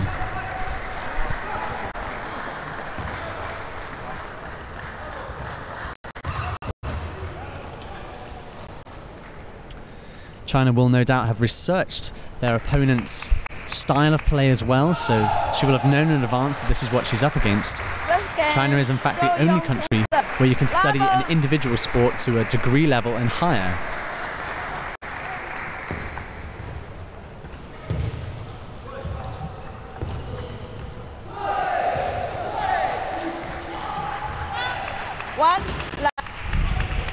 So Chen there on this first point of the third game, trying to mix it up, playing some shorter shots and then longer ones, trying to catch Bayun out.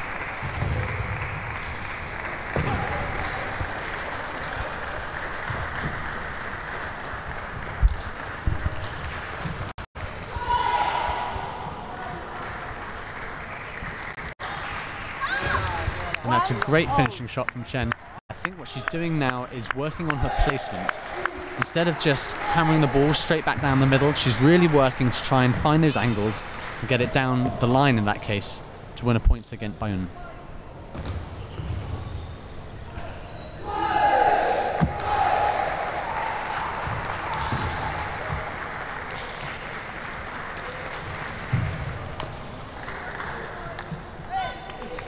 Oh, and that's a great shot there from Bayun, opening her body out and playing it perhaps in the opposite angle to where Chen was expecting it. She had no hope of getting it.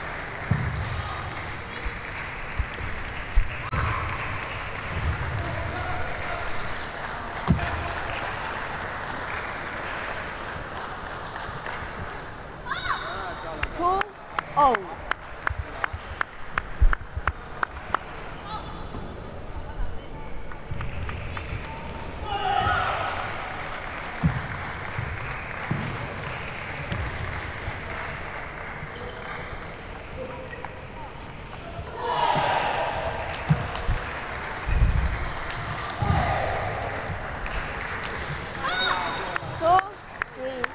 And she knew what to do with that shot by Bayun there, unfortunately just going in the net.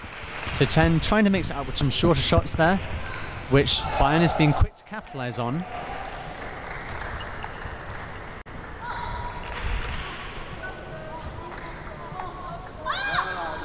But it's those longer, deep forehands that are catching Bayun out, and she's struggling to defend against at the moment.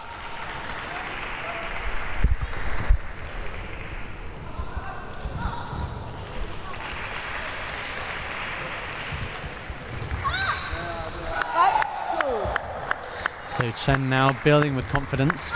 This is the third game, it's 1-1 currently, and she'll need 4 to secure her place in the final.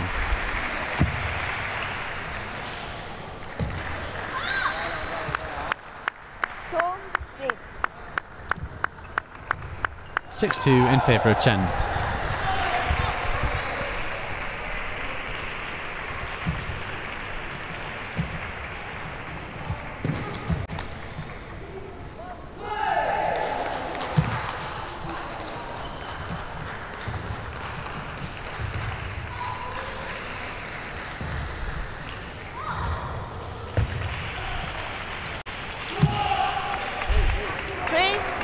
That's a shame. That was impressive play from Chen there, demonstrating great placement of the ball, the front, the back, the sides, but then just catching the net at the end.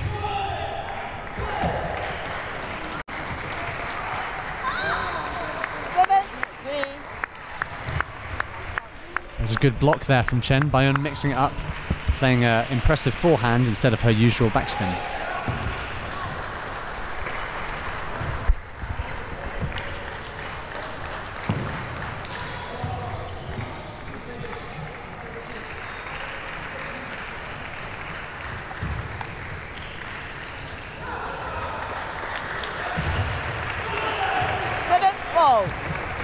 Bayun mixing it up well there.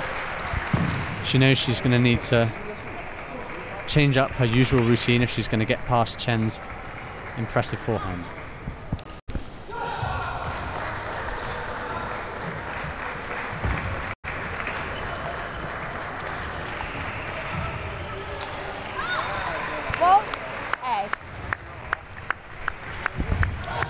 So at 15, Bayun does have a year's experience on Chen, but it's Chen's technique at the moment, an impressive attack, that is causing Bayun to be on the back foot. 9-4, and Chen is moving well into the lead now.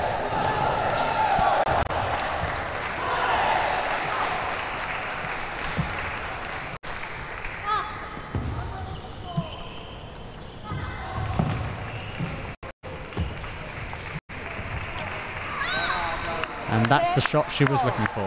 That's 10-4 to Chen, making the most of a shot from Bayun that bounced up slightly higher than expected.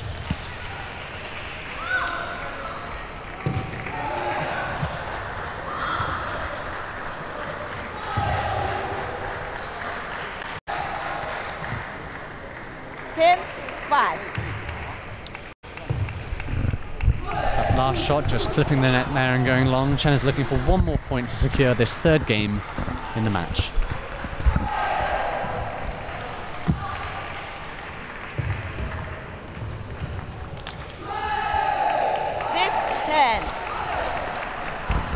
Korea did well to attack that. So far she's been very defensive, standing well back beyond the table, but she really reached in there and it paid off, gaining her an extra point.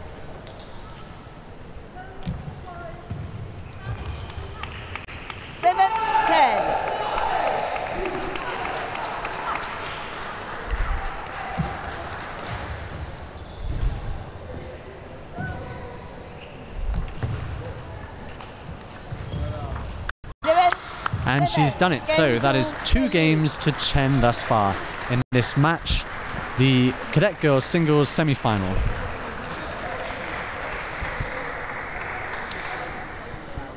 So Bayern slightly more calm and collected thus far, but struggling to cope with the impressive attack of Chen.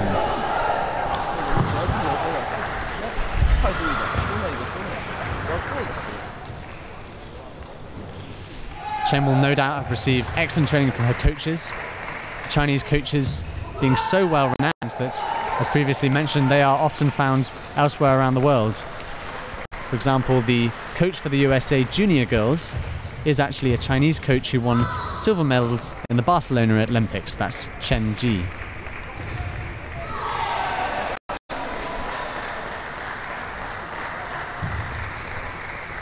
So we know she's got the talent, we know she's got the technique. The question is, can Chen remain calm in this fourth game of the match?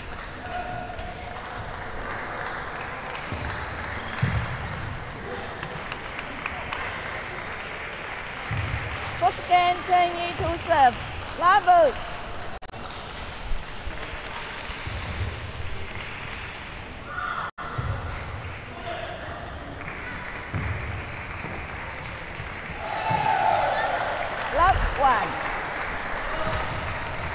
So first points to Bayern in this fourth match.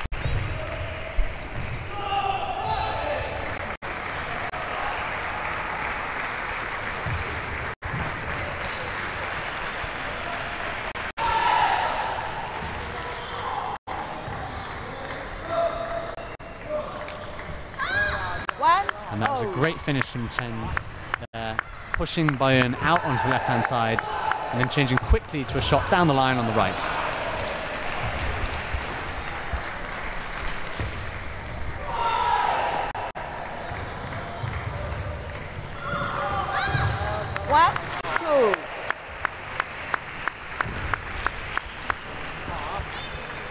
It's 2-1 in favour of Chen.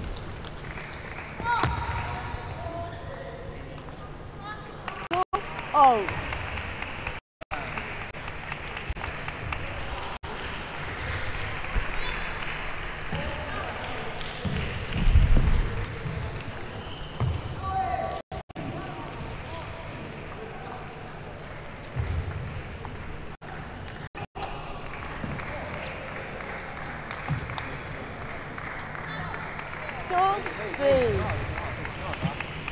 That was really good use of the angles there by Chen. Unfortunately, just her last shot straight into the net.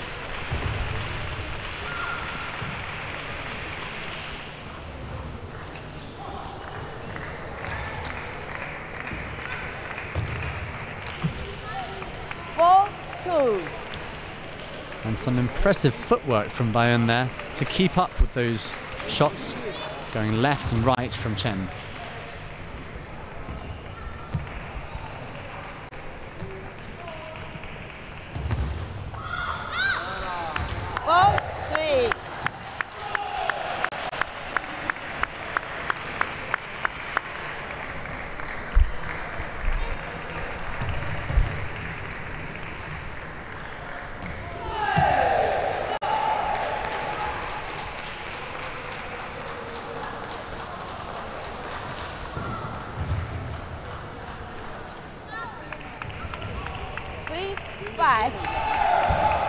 So it's that consistency of Bayern keeping her in the match at the moment. Chen just making the mistake.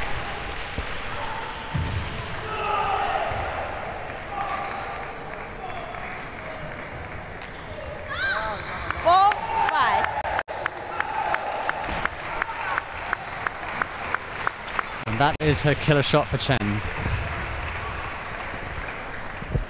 She knows what she has to do. She knows how to capitalize on those shots of Bayern. Unfortunately, consistency just letting her down a little bit at the moment. Nonetheless, she has the potential to win this match.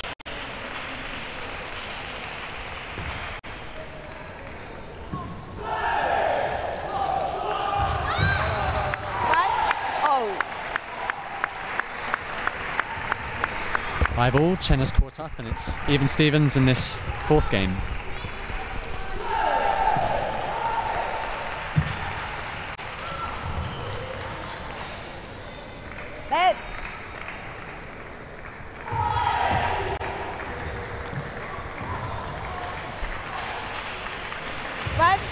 think maybe that was a distraction on that last game, so they're going to replay the point.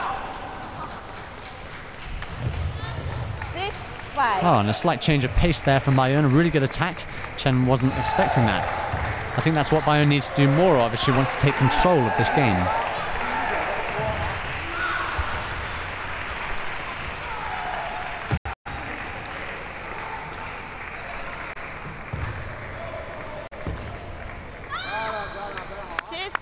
Oh.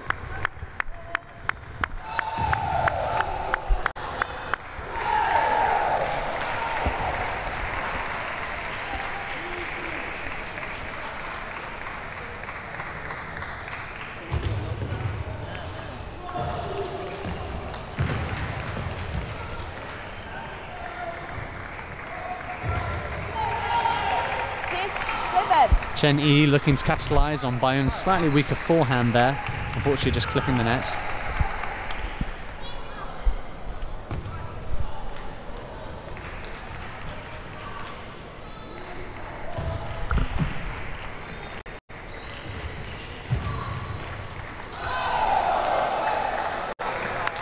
And that's really well played from Chen there. A really deep forehand that Bayern struggled to return. And then when it did come back slightly short, Chen was all over it.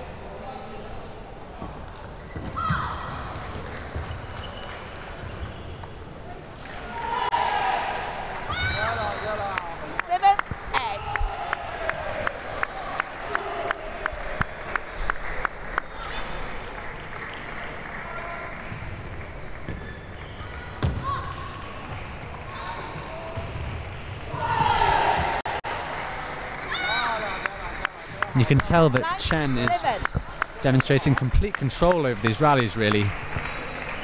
The only thing letting her down is her finishing touch.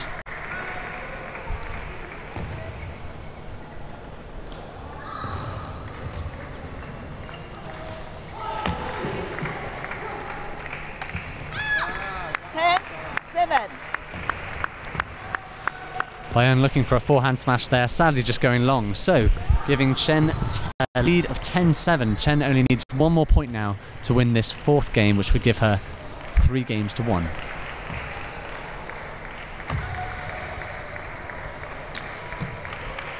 At 10.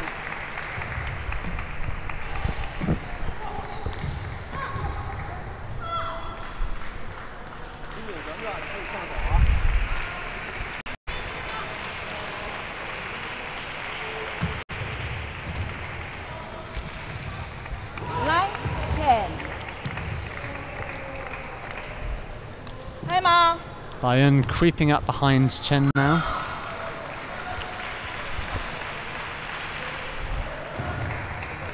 Bayern has won several points in a row there to catch up, so perhaps take a moment to just for Chen to work out how to stop her.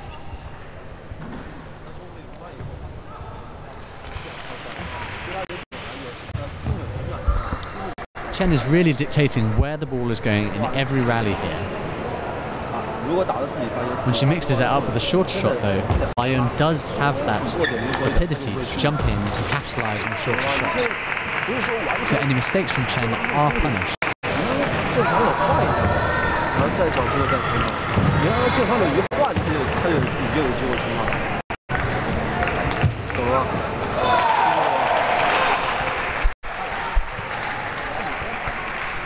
So again, the slightly younger player here, Chen, the favourite, needs to remain composure at the end of this fourth game if she's going to stop Bayern from catching up with her.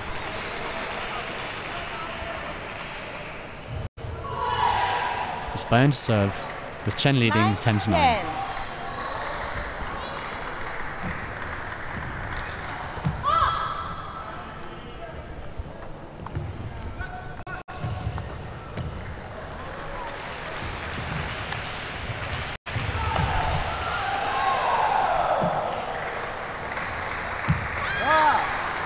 Well, that was a very resolute finish from Chen there.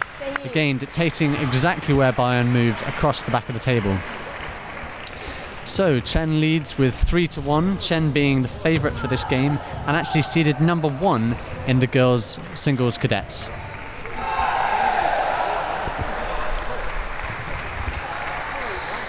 Chen has also succeeded early this year on the Junior Worlds circuit, where she was runner-up in China.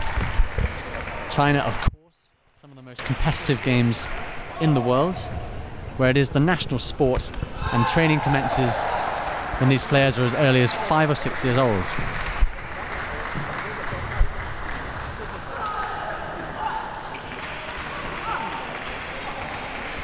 Having talked to the Chinese coaches, not only do they start playing when they're very young, but they play competitively. Understanding psychologically how to deal with the pressure evidently starts at a very early age, and that's what Chen has done very well at the end of these 2 games. When Bayern has been hot on her heels, she has maintained her technique, and that has allowed her to take this 3rd game. So, 4 games needed to win this match. Chen looking confident. Bayern is going to need to change up her strategy if she wants to defeat Chen.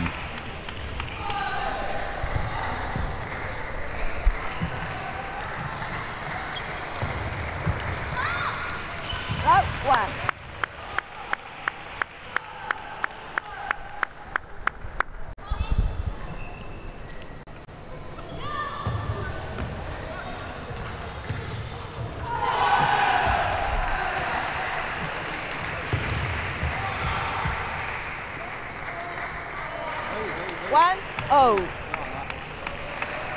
So it's 1-1 so far in this 5th game of the match.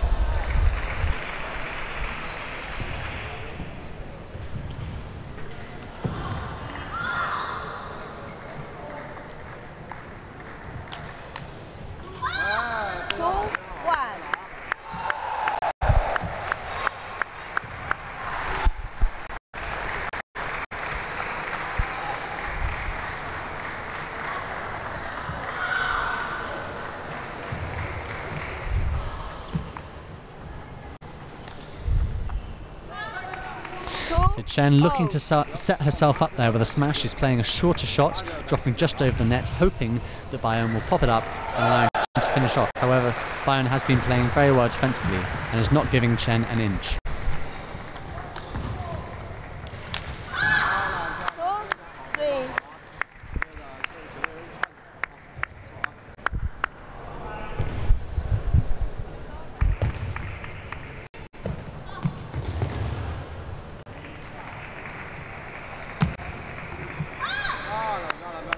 So Bayern trying to change it up a little bit on that serve. She used a chopper grip and came up and over the ball, which is called a tomahawk. That's making life difficult for Chen because she can't predict where the spin's going to go.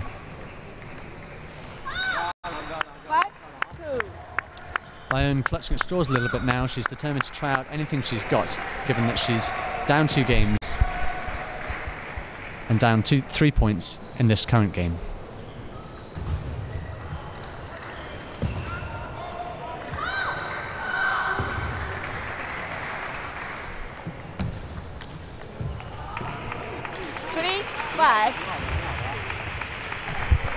That last shot of Chen's just flying along there, not quite enough topspin to bring it down to the table. Good power though.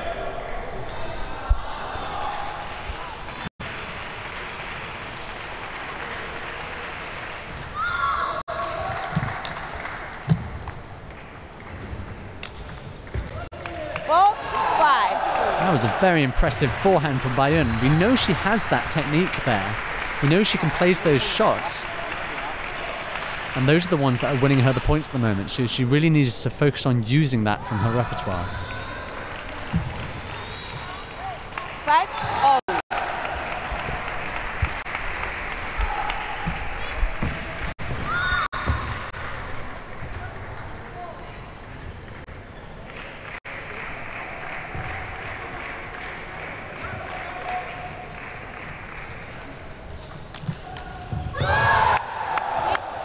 That's impressive defense from Bayern, even when Chen is firing those very rapid forehands far into Bayern's left-hand backhand corner.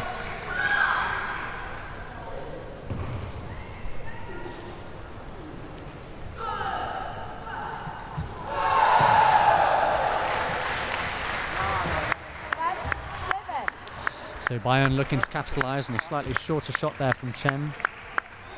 I think Chen got away lightly there. Bayern was very much on it.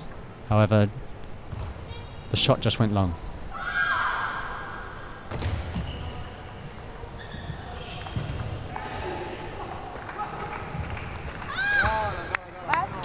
Chen now moving into the lead with a lead of 8-5.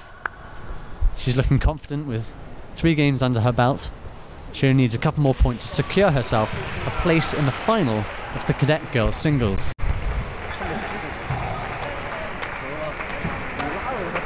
I think Bayun now choosing to take a strategic break.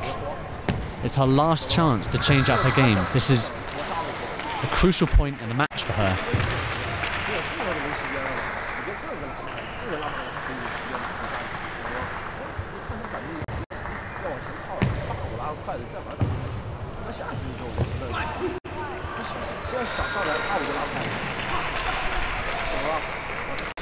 Bayun strong backspin shots, keeping her game well in the game so far. However, they're not going to be enough to keep up with the impressive range of shots that Chen is displaying.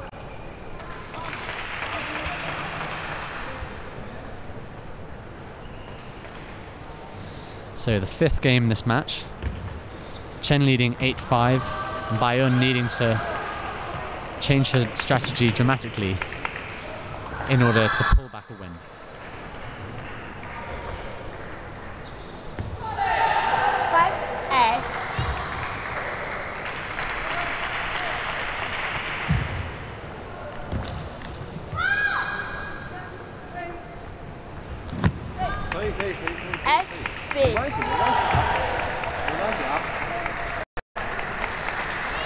This is where Chen's fallen down, or at least let Bayun catch up in the earlier games, maintaining focus as Bayun catches up. She's done it very well there. She's stuck to her guns. She's played the shot she knows well.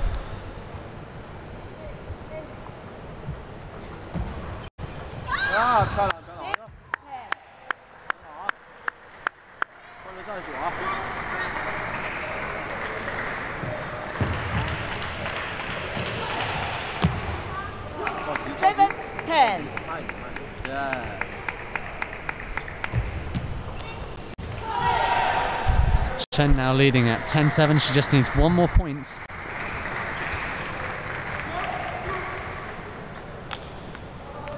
And she's done it. That's a fantastic result for Chen there. She is the #1 seed, and you can see why. An impressive performance from both players.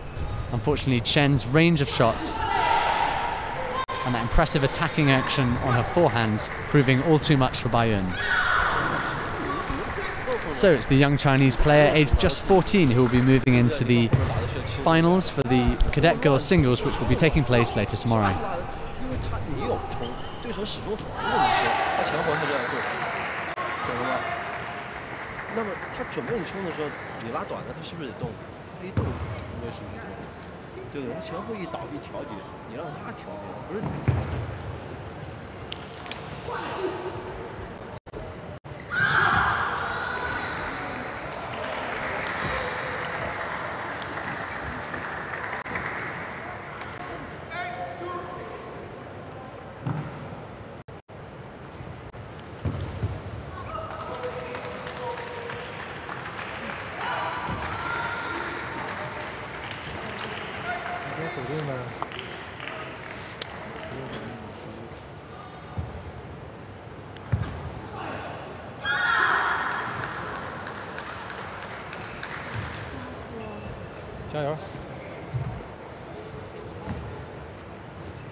Yes.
First game.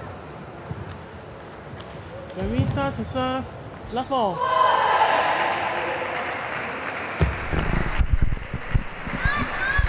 Love one.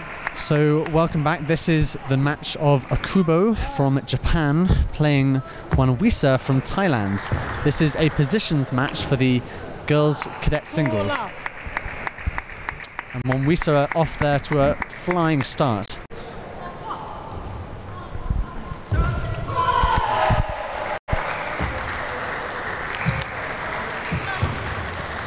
So Wisa here, a bit of an unknown quantity.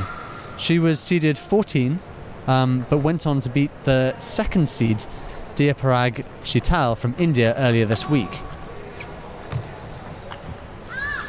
1-3. So the young girl from Thailand has done really well given her ranking.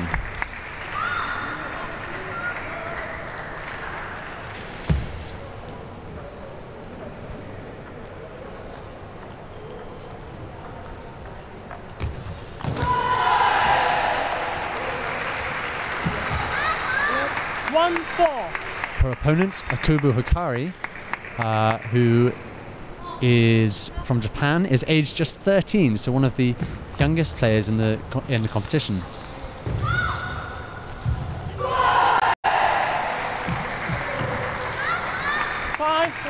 Akubo is nonetheless seeded number 9, and so the clear favourite for this game.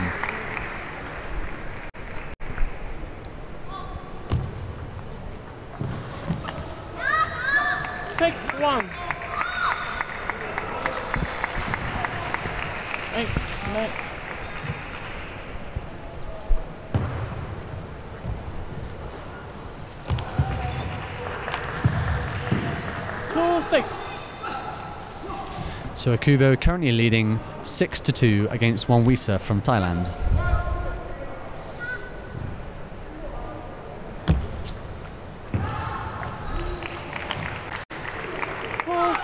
Oh, and that's unfortunate. Wisa there going for the smash hit to finish off the rally. Unfortunately, just straight into the net.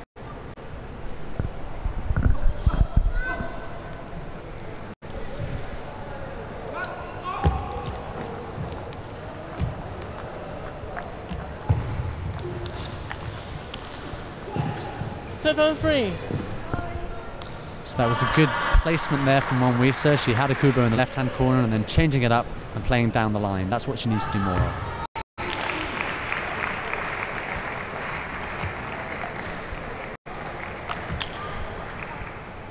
So Akubo mainly defensive with lots of backspin, but then she can obviously change it up and go for that top spin smash when she wants to.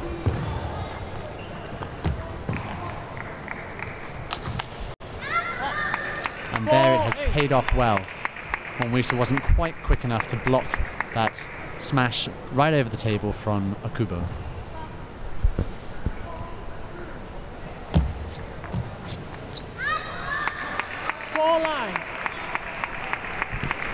Akubo pushing into the lead now with 9-4.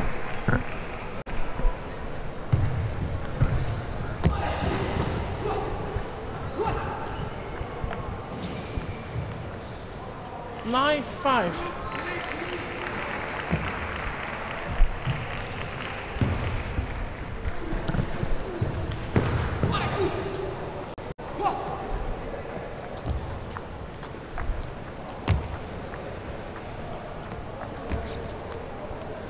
Nine, 6. So Won-Wisa there doing very well to change up the tempo of that, switch from a backhand spin, which is what Akubo is using mainly against her, to a top spin, which is forcing Akubo to change up her game. Akubo going there for a slightly different grip on her serve, so she's using a chopper grip there, which is different from her usual backhand slice.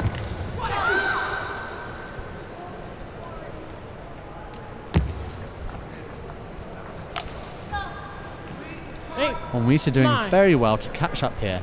Remember, she is seated well below Akubo, and therefore Akubo is very much the favourite to win in this game.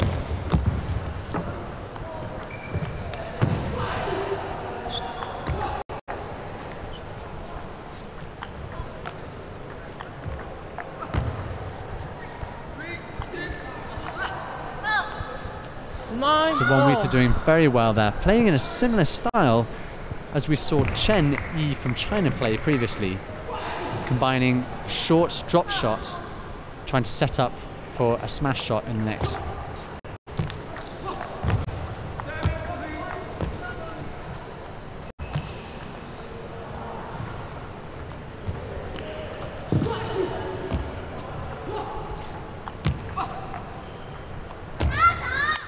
Oh, that's great composure there from both players, a long rally, and at a late stage in this first game. It's 10-9 to Akubo. Both late players are looking on good form.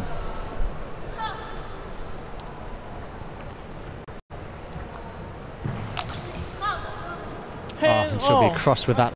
Akubo going for the killer shot there. Unfortunately, just going in the net. It's now 10-all.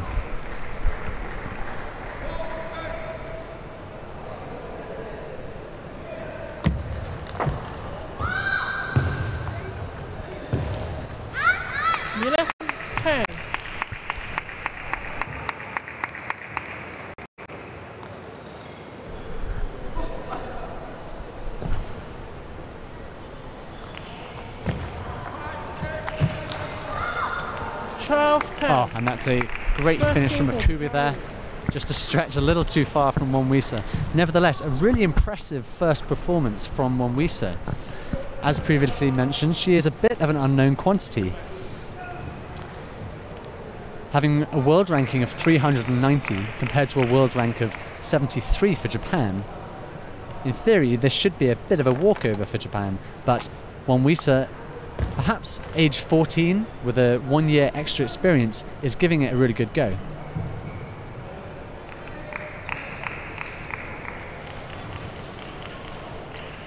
In this positions match, the winner will need to achieve best of 5 in order to go through into a quarterfinal.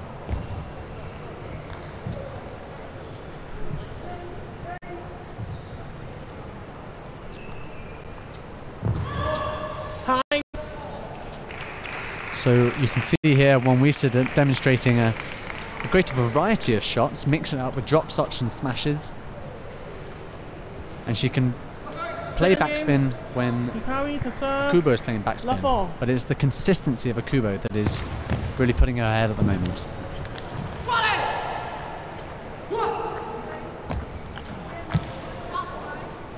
That's really great placement there from Won-Wisa, really pushing Akubo into that far bottom right hand corner onto her backhand. So first point of the second game goes to Won-Wisa.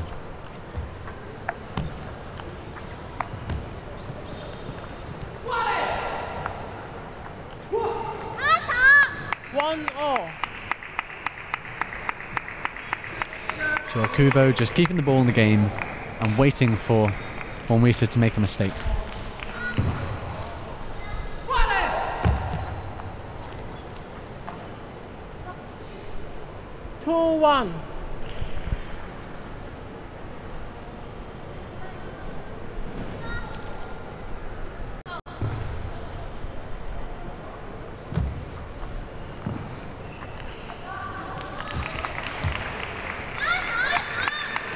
Monwisa will be cross with that. She's been dictating the pace of the rally very well up until that point.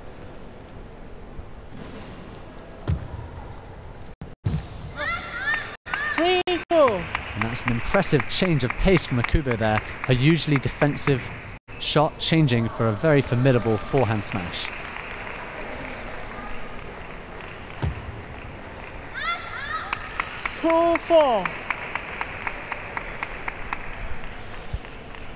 Akubo now in the lead with 4-2.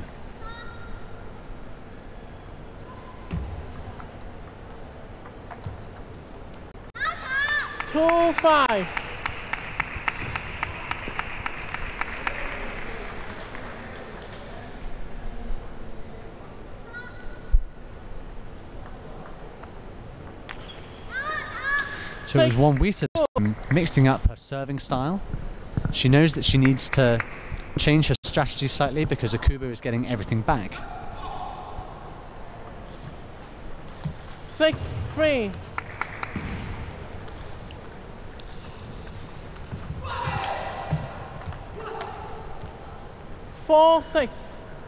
There's quite a change of pace again from Akubo there. She's decided that more attacking strategy is necessary and she's going for more of those topspin powerful shots.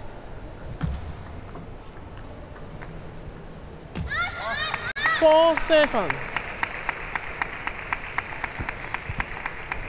7-4, Akubo now moving into the lead.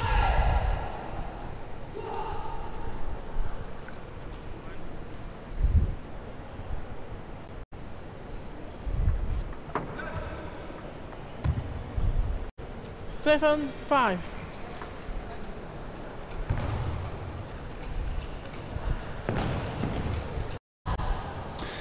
So Akubo there just taking a moment to use the towel. She's currently in the lead at 7-5. And that serve is proving troublesome for Monwisa. The spin is obviously unpredictable and it meant her return shot off the end of the table. Almost twice in a row, Monwisa's return there landing very deep.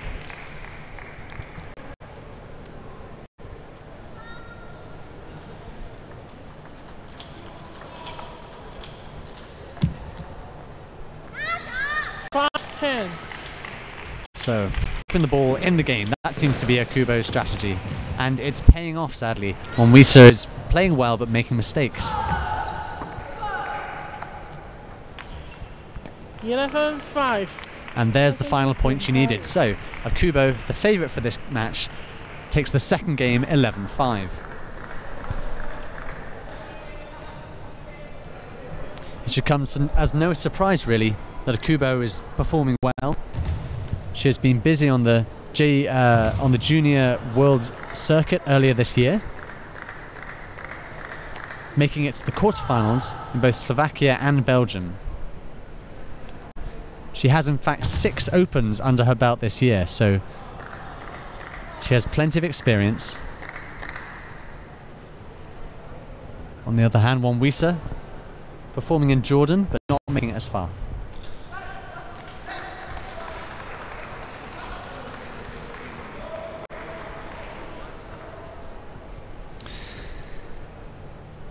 So Akubo there demonstrating a variety of shots when she wants, definitely preferring to go with the defensive play, lots of backspin.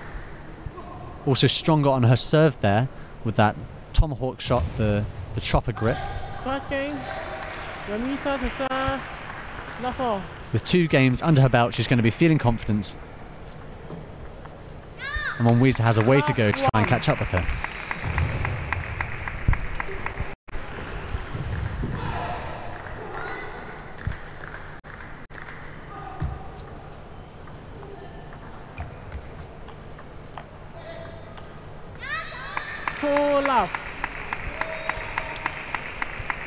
Akubo now leads this third game at 2 points to love.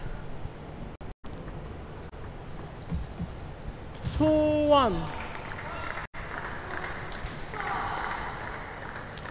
And it looks like a ball has flown on court from the game elsewhere, so pausing to reset.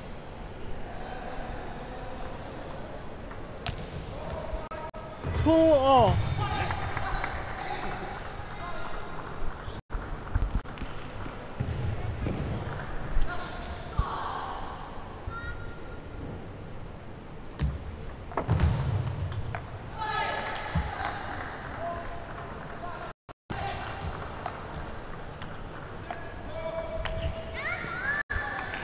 And Won Wisa did hugely well to dictate where that game went. Unfortunately, her final shot just pushing long, but that was a clear demonstration of the range of shots she's performing, pulling it short and then firing it long.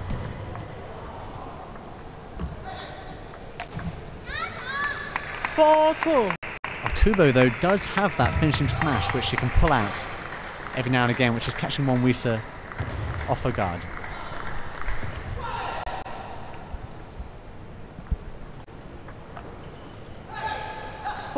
Free.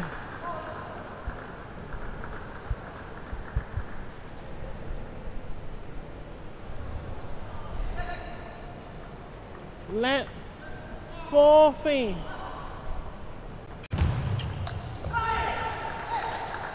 4-0. And that was a magnificent return from Won Wisa there, really rapid. Akubo wasn't quite ready for that speed.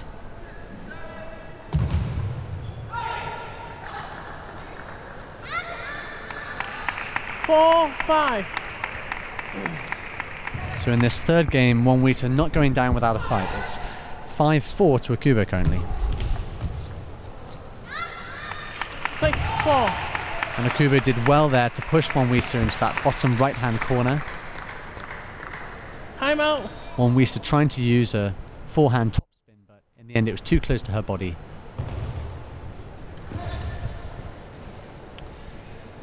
If Akubo wins this match, she will have 3, and she will have won. If she wins this game, she will have 3 games and will have won the match, and that will secure her a place in the quarterfinal. So this is a crucial match for Won Wisa. She needs to change her strategy or exploit a weakness in Akubo's game. Otherwise, Akubo is going to be prevailing shortly.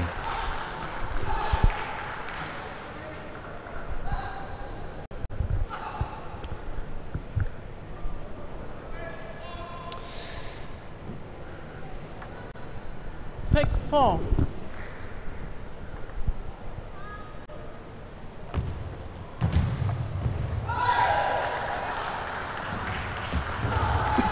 6-5.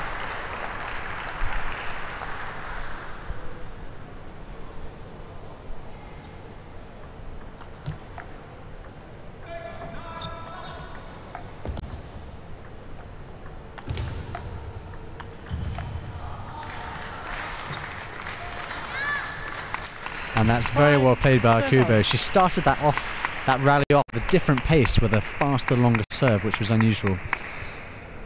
Won Wisa nevertheless doing well to keep them all in, but in the end, Akubo's technique was too much.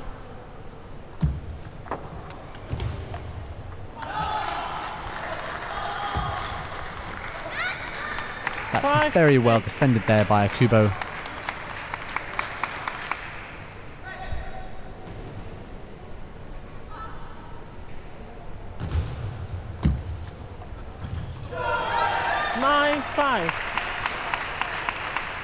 So Akubo definitely growing in confidence now towards the end of this game. She's leading 9-5. 9-6.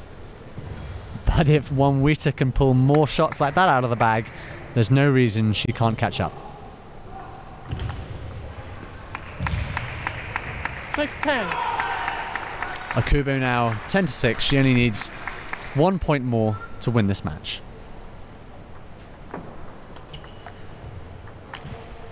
11-6. And that's a frustrating end there for Won Wisa. But she has done incredibly well to get this far. Akubo, the clear favourite in this last game, seeded number 9. Won Wisa seeded number 14. She should be very pleased with her performance nonetheless.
Well, hello and welcome to this junior mixed doubles semi-final where India is going to be taking on the powerhouse that is China in table tennis at this Asian Championships 2018.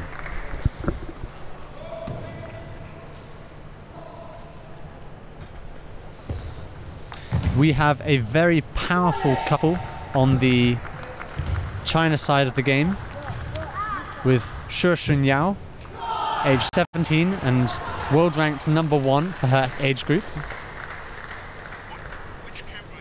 Partnered with Yubin from China, also 17. Seeded #3 out of all the boys, so a very powerful couple of players there. They will be taking on Manav Vikas Dakar from India and his partner Archana Girish Kamath.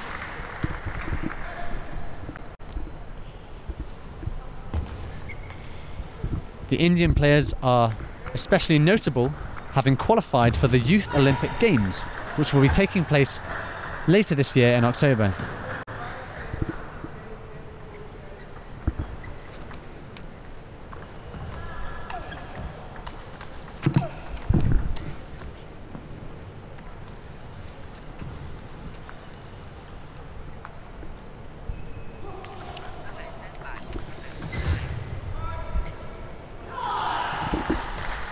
So 4 very talented young players.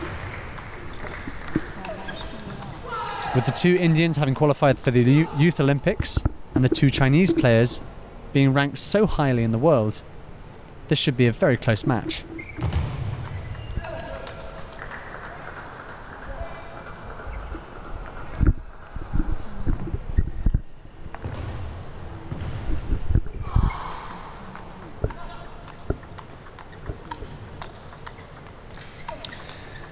Both She and Shu were successful earlier this week, helping to take gold in the team events for China, which finalised on Tuesday.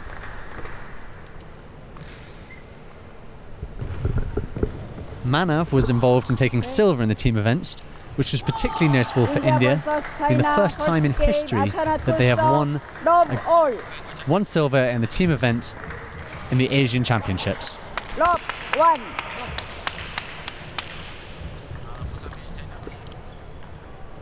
So, game 1, it's India to serve.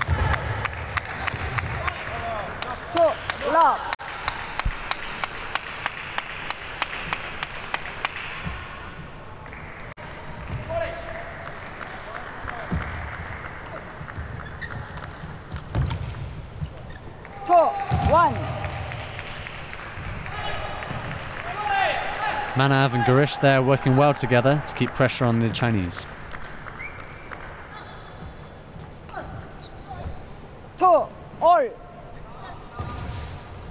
Manav demonstrating excellent technique there by returning a serve with a hard and fast forehand topspin. 3, 2.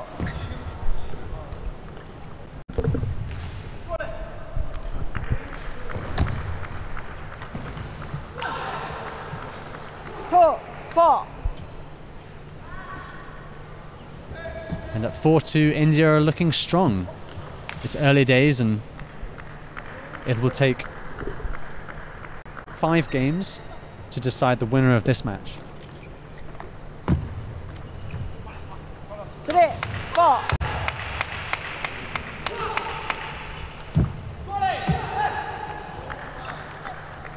5-3.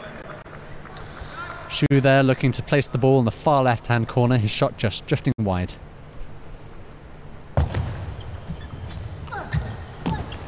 Six, 3.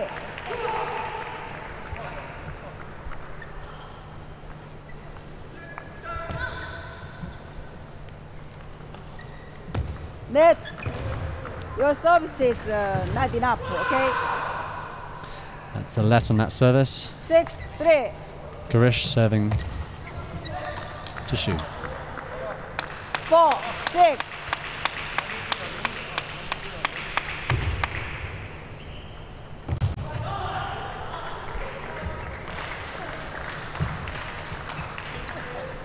Four, 7. That's impressive pressure from Garish there. They're slowly pulling into the lead at 7-4. You can see Manav there winding up for big forehand, but having to change to a backspin slice to account for the shorter shot played by the Chinese. They know he's good at the back of the table, so they're keeping it low and keeping it short.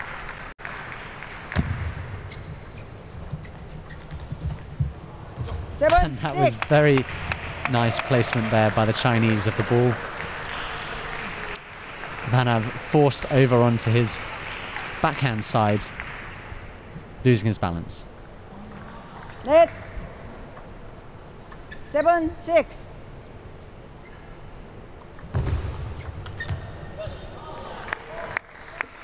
So that was really nice placement from Sure there. She put it as far on the left-hand side of this table as possible, which was as far away from Garish as possible. So they're considering where the opponent is. 7-8. And not even Manav's long arms could reach that one.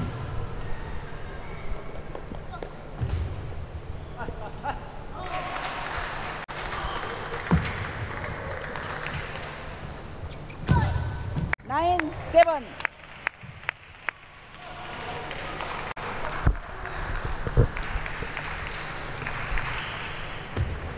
Net, your service is not high enough, okay? That's an impressive flick from Shu there. Backhand topspin, bringing the ball right back down. And then the topspin making the ball shoot off again when it hits on the other side. Oh, and Manav picked up on that immediately.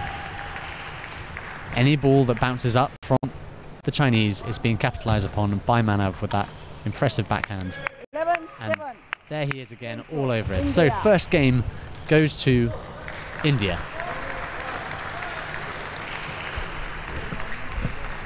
As previously mentioned, a combination of Manav and Archana Garish Kamath. They are a formidable pair, both qualifying for the Youth Olympics and having been involved in the Junior World Circuit earlier this year.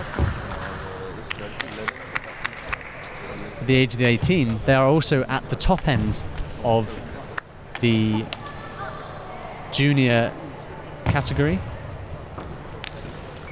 So they have a year's more experience on Shi and Shu from China, who are both 17.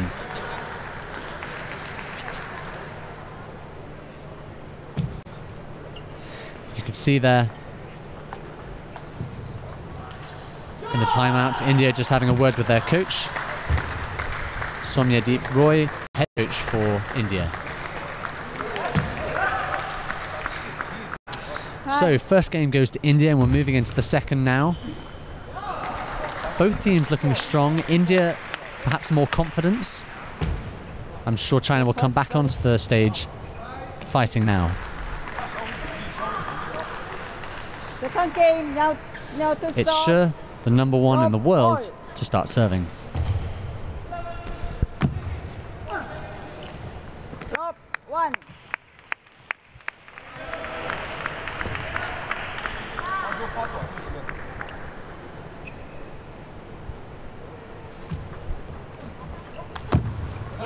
One, all. And it looks like Shu has a forehand to match that of Manav. It's 1-1 in this second game.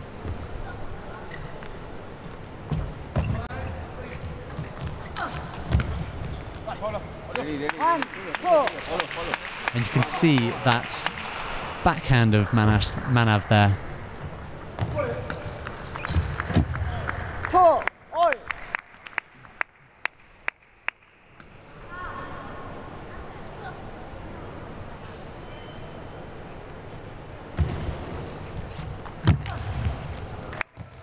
And that is why he is seeded #1 in the men's for the junior boys singles. Manav there with a ripping backhand topspin.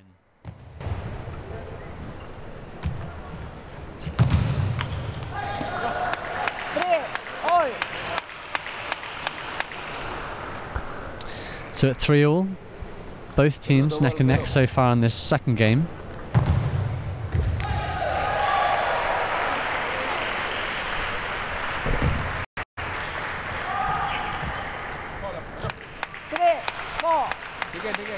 Good.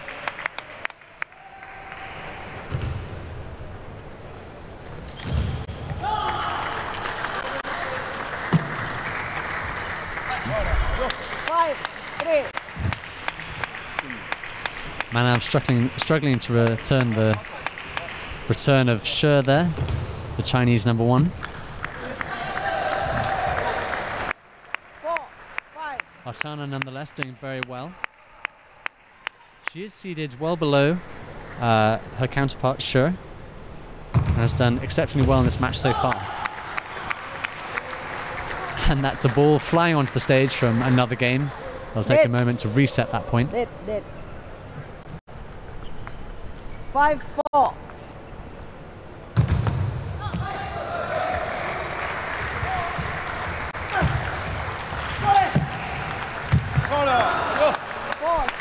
Fantastic rally, both pairs working exceptionally well together. Very good, Archana, very good. Manav in the end not quite quick enough to catch up with Shu from China. 5, 6.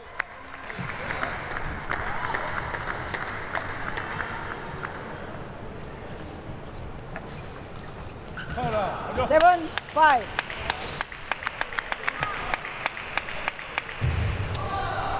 Shu's return there, causing difficulties for India. He is ranked world ranked #10 in the junior boys category. So not as high as Manav, but nonetheless right up there in the top. 6, 8. That was really well attacked by Manav there, jumping forward to catch the ball really early on that forehand so he can smash it down and finish the rally. 6, 9. Come on, Manav, come on.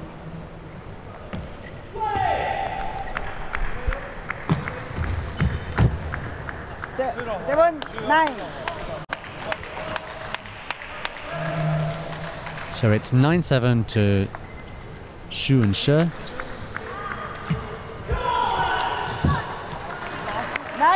8. And Shu couldn't quite get low enough on that last one.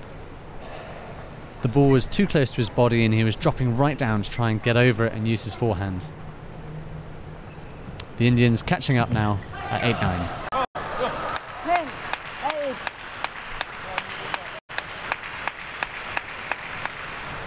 So it's game point. Shu and Shi are on 10. They need one more to win this to win the second game in this match. 11, 8. It's impressive play from Archana there. A fast topspin backhand. This. Nonetheless, not quite enough. It went out, and India have lost that second game, which leaves it at 1 game all. So China and India both looking confident. We have a very impressive array of statistics in terms of how each of these players ranks in the world. Shi is the first seed for the girls singles in the junior category. Manav, the first seed for the boys in the junior boys category. and then Shu and our Channa not far behind.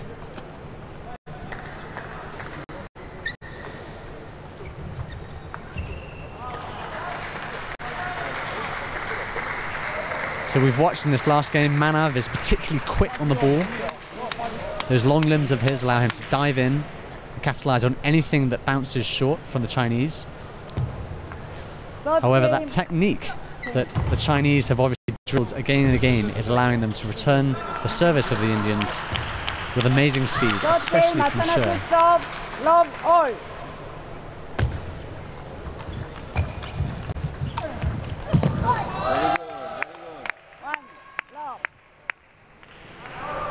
Sure not quite fast enough to reach that last shot, so the first point goes to India in this third game of the junior mixed doubles semi-final. 1 all. Two, 1.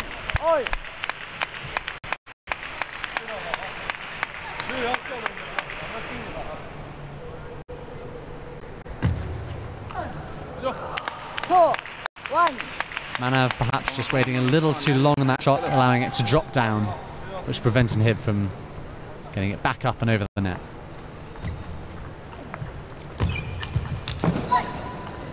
He got it right that time though, as did our Channa. Impressive shots from the future Youth Olympic Games participants.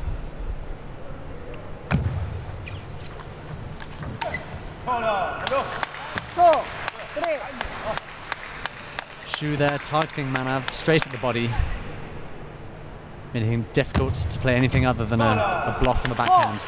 That is fantastic placement though by Shu and Shi.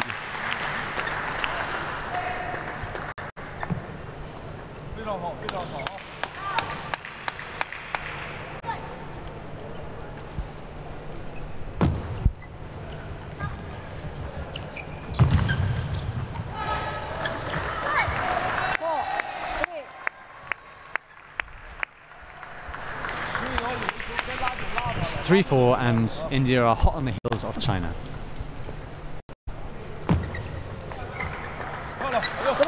5. Our Channa a little frustrated with herself there. I think the top spin from China proving too much to keep the ball on the table. And that was a fantastic shot there from Shu, really deep, catching the end of the table. This one, chalo.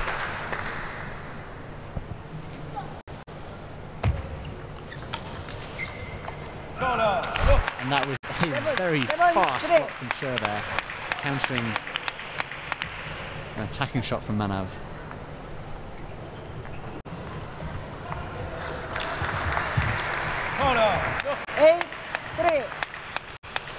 The Chinese using the angle there, pushing the Indians out wide.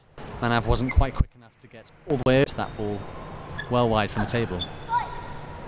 4, 8. And that is why he is #1 seed for the boys.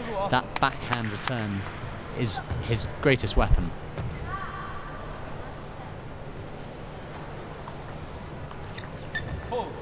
Four, 9. Sure, equally his match, returning the serve powerfully into the bottom left-hand corner. Net. 4, 9. 4, 10. So Sure set that last point up well with the drop shots, which allowed her partner Shu to play a powerful forehand on the point. And they've done it again. That's 11-4, and Chinese have easily taken that third game. So 2 games to China. Thank you. They lost the first one to India, who won 11-7, but won the second 11-8, and that third 11-4. A point suggesting that they're growing in confidence and sussing out their opponents.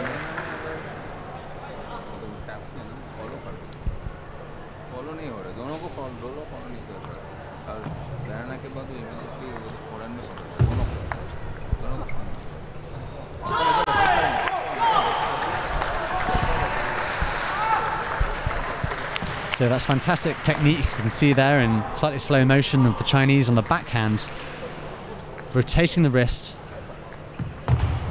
creating huge topspin on the ball, which allows that really fast backhand shot, which would otherwise fly off the end of the table.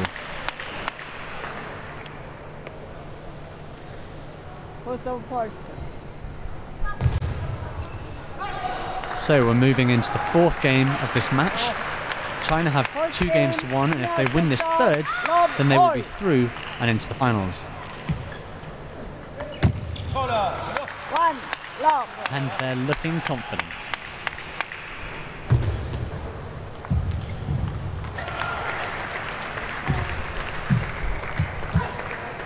One, all. Come on, come on.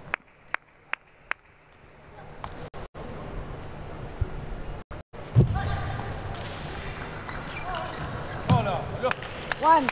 So the Chinese are really good at capitalizing on that serve of Manav's there that just bounced up a little too high. 2, all. Got away with it that time.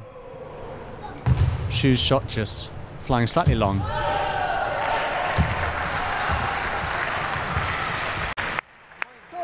And that was a great reach by Manav there. The short drop shot catching the Chinese slightly unawares, and then Manav was there to capitalize on the result. 3, all. It's 3-all in this fourth game. And India know that they need to pull ahead in order to stay in the match.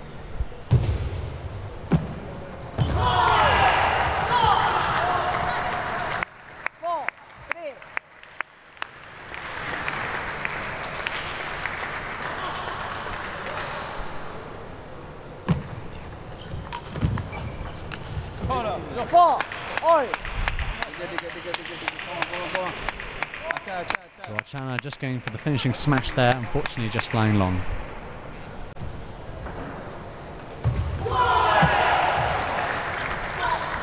Four, 5.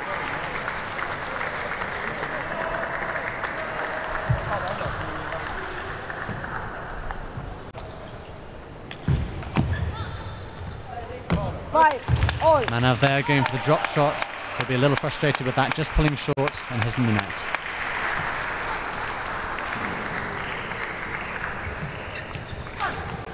Nice. 6, 5.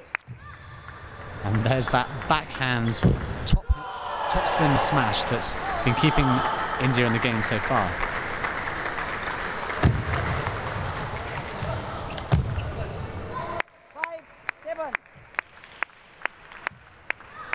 Really well played by India there, keeping the ball in the game.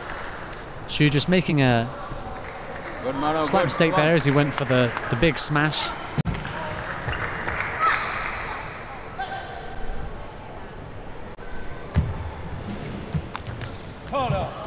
Oh, and that is very fast action from Shi there. You can really see why she's done so well this year in the Junior Worlds circuit.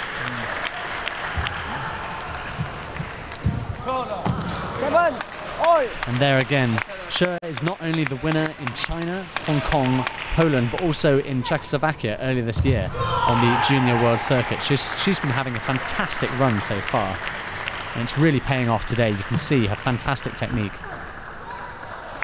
8, 7. India, though, exploiting a difference there in the positioning of the opponents.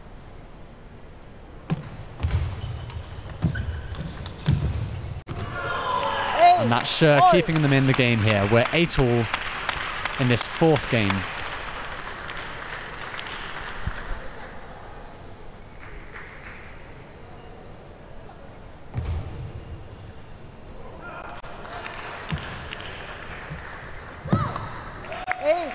So these next few points are critical.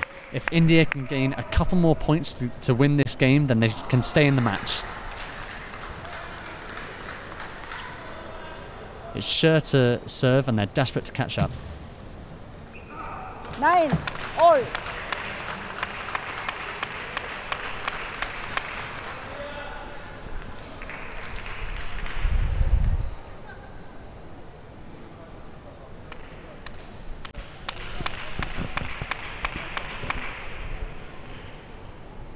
It's 9-all now, and the winner of this match will be through into the finals, so all to play for. Oh, just a little bit of luck there for sure. Clipping the net. It's 10-9 now, and they only need one more to stay in.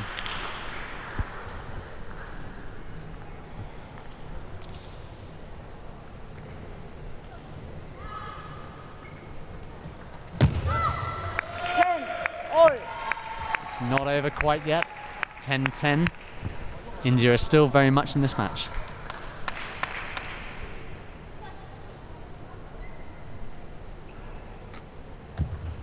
Net 10-all.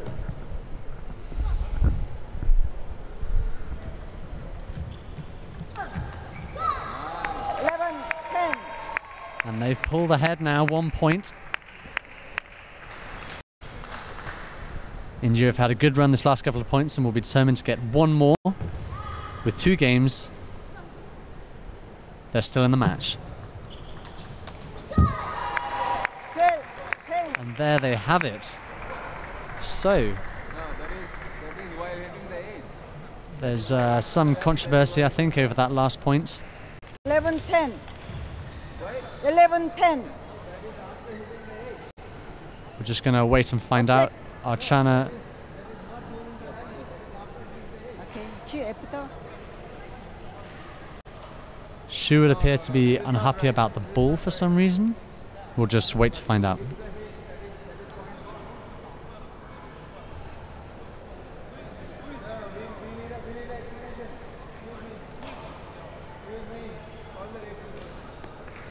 So India's coach, that's Soumyadeep Roy there, the head coach, doesn't seem to be too happy about the situation. I think I expect he feels that India should have definitely won that point. It's a critical point after all. It will keep India in this match.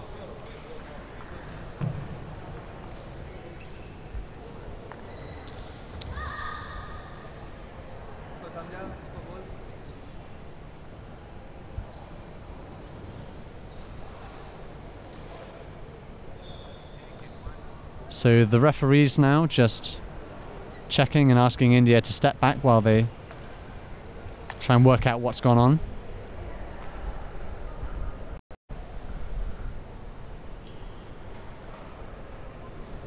Soumyadeep Roy there, ex-Commonwealth Games gold medalist, has plenty of experience. He's played with the national team of India for 15 years, so he knows as well as anybody about the tactics that could go on behind a table tennis game. I can't stress how important the outcome of this dispute will be. If India have won the point, then they are still in the match. But if it is forced to be replayed, then there's the chance that Shu and She will catch up. And after all, the winner of this will go through to the final.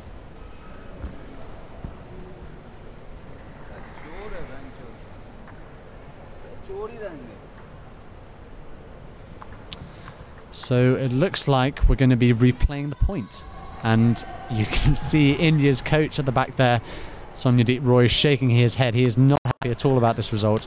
And I'm sure the Indians will be a little cross as well. I'm not exactly sure what has caused the confusion. Nevertheless, it is 11-10 with India in the lead. And it's 11-10. Archana to serve. And they won it anyway. There's a huge cheer from the crowd, and they'll be delighted to have won after that small dispute. You can see a smile on the face of Manav there. He's really pleased about that result, and rightly so. So 2 games all. This is shaping up to be a really exciting semi-final.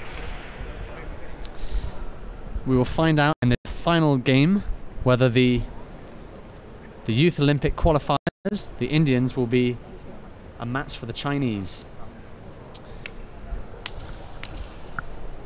We've stressed earlier how exciting the results from the team events were for India. So now getting into the semi-finals again, a first in the Asian Junior and Cadet Table Tennis Championships for India.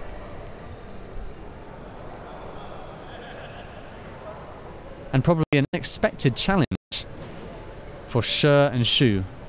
Shi being seeded #1 and ranked World 1 in the world.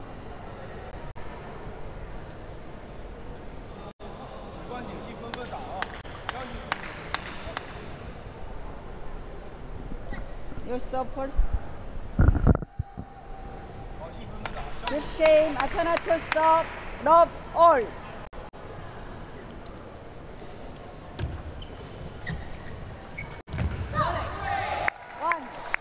So we've just started the 5th and final game of this junior mixed doubles semi-final. It's 2-2 and India are leading this final game 2-0.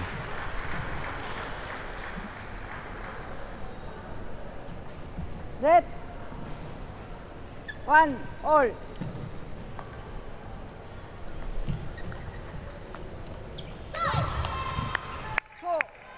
It's a backspin shot there from Manav, catching Shi out a little.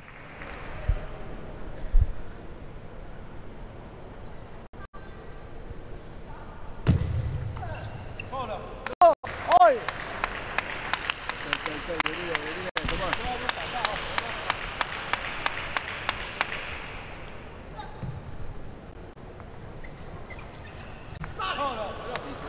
Two, three.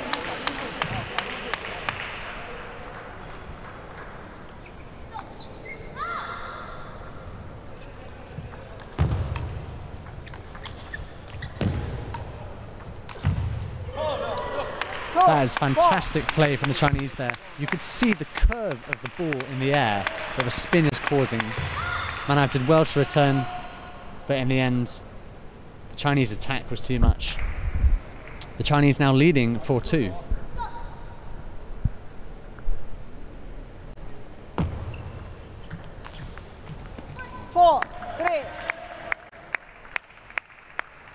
And it looks like that final shot from China there just went long. Shu reaching right over the table to try and catch it over the net.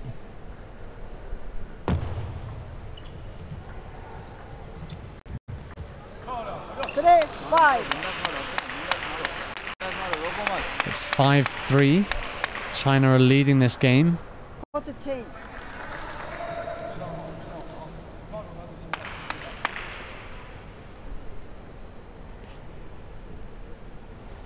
Receive change.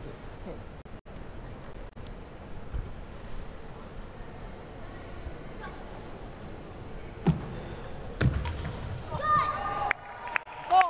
And that's well attacked from Manav there. I think a little bit of confusion between Shi and Shu there about who should have been where. Mixed doubles, of course, as much about how the two players work together as their individual strengths.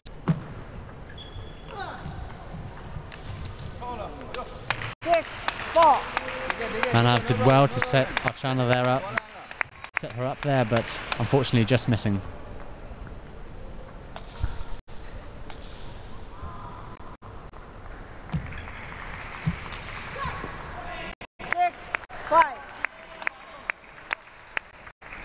And after that huge wind-up, eventually Shu's forehand there just flying along.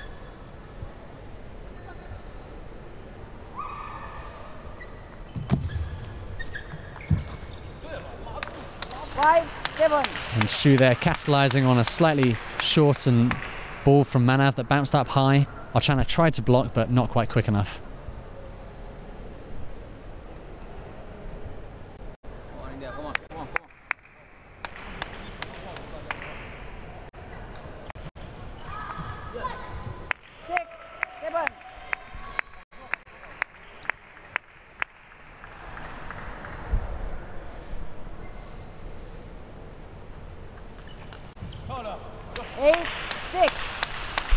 That's a rapid backhand return there from Shu.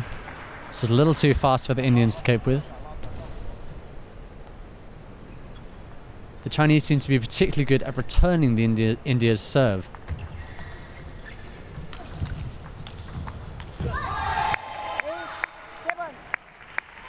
That's better from India, using the angle, pushing the Chinese into the far right-hand corner.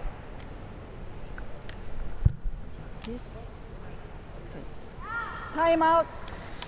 So they're allowed a 1 minute break. India just consolidating tactics with his coach, Somyadeep Roy there. India, like China, have an incredibly thorough training regime taking care of psychological aspects of play, including dietitians, looking at flexibility and coordination. China, though, really are a dominant force in the world of table tennis coaching. As previously mentioned, Chinese coaches can be found all over the world coaching the Japan team now, and also in America, where Chen Ji is the coach for the USA Junior Girls. 8-7.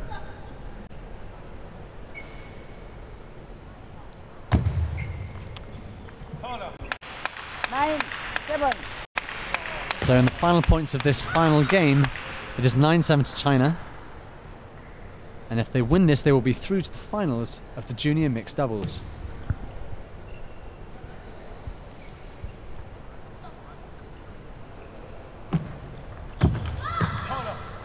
And that's the shot that's been causing India trouble. When India serve, Shu and She are so quick on that return. It's 10-7 and China only need one more point. There it is again. And it turns out that the #1 seed She and her partner Shu have been too much for the two Youth Olympic qualifiers. So a really exciting game and a really high level of play from all players all rounds.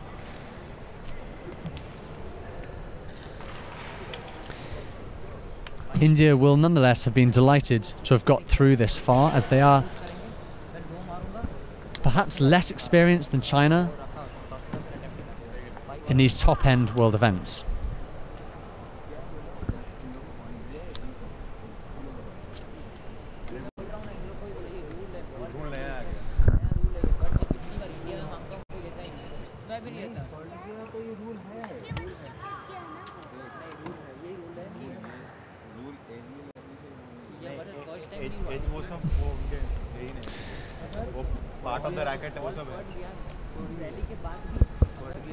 So that's just a bit of replay there from the last game of India versus China. And there's that flick that She's used to great effect. China put up a real fight, and at 2 games all, it could have gone either way in the last few points of that 5th game.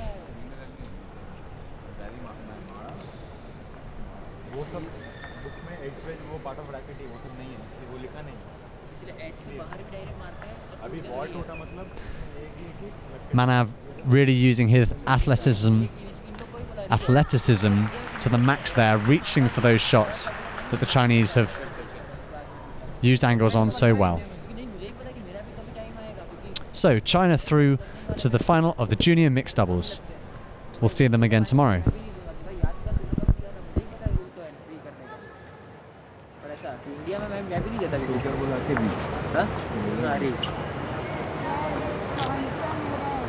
लेकिन वो 10 out तो हुआ ना, वो 11-10 अब advantage अब थे।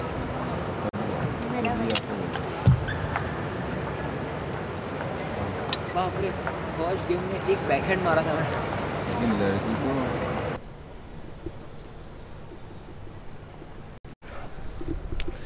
India have been having a very successful time today. We have just finished watching the mixed doubles pair of Manav and Archana taking on China in the mixed doubles semi-final. Unfortunately, they weren't able to make it through to the final, so it'll be interesting to see whether the junior boys can do any better in the doubles.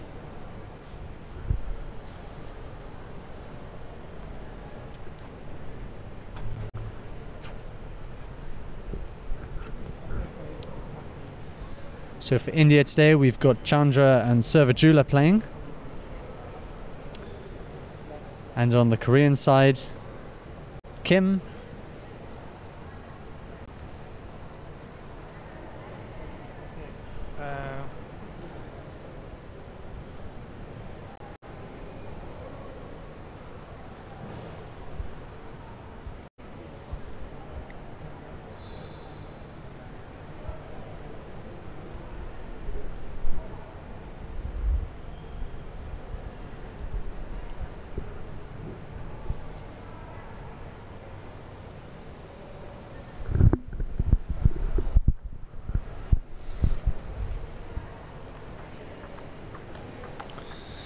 So the two teams are just going to take a couple of minutes now to have a practice.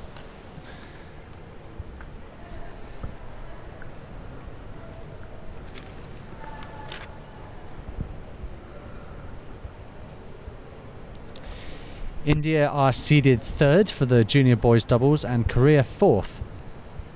So in theory, India should have the advantage in this game. Can you change the ball? Okay. Another ball, please. Korea, however, are a well-known power within Asian table tennis.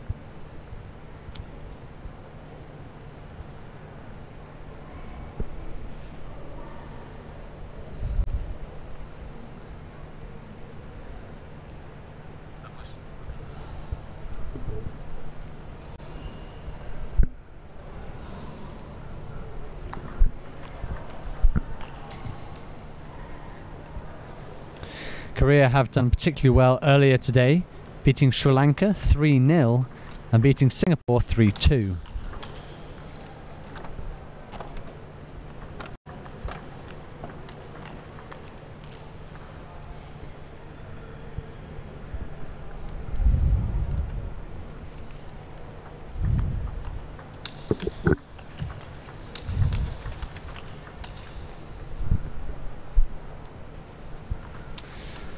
A win against Singapore is especially auspicious for Korea.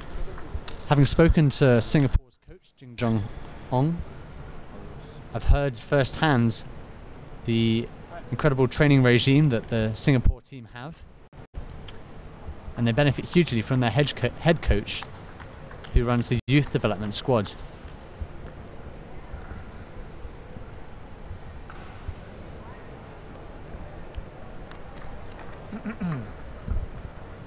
Chandra and Fidel vs.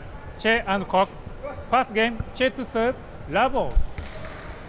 So the winner of this match, the junior boys doubles semi-final, will be going through to the final. One. And then the top 5 in that category will be eligible for the World Junior Championships. 1-0.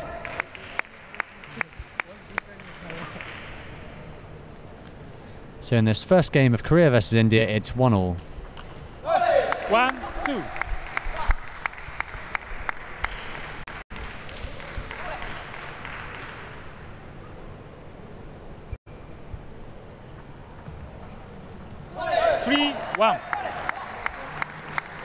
So we've got 2 left-hand players for Korea. You can see them both huddled on the left-hand side of the table there. 4-1.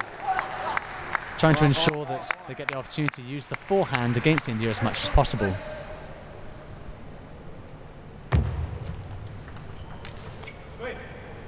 India therefore likely to exploit that movement of the Koreans by placing the ball in the bottom left-hand corner and making them use their backhand as much as possible. 3-4. And that's exactly what they've just done, and to great effectiveness. Catching up with the Koreans now, it's 4-3 to Korea. 5-3.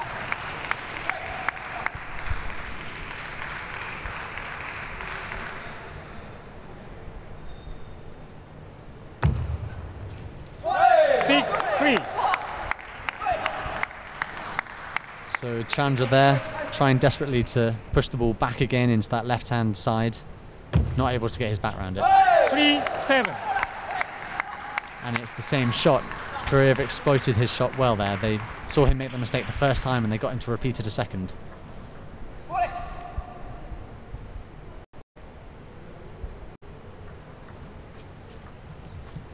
3-8. Both sides there trying to keep the ball really short and close to the net.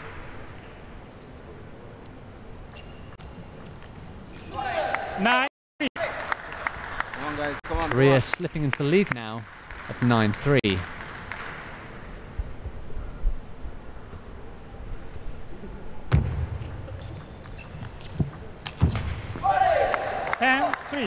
And that's a strong finish from Korea. Being left-handed, if they can force India to play the ball into that right-hand side of the table,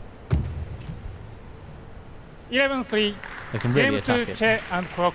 And so that first game has gone to Korea with a win, an easy win of 11-3. India, I'm sure, will be having a word with their head coach there, Somyadeep Roy, trying to work out what they can do to improve on their performance. The two lefties there doing remarkably well. Their tactic evidently paying off to try and persuade India to play into their forehand scope.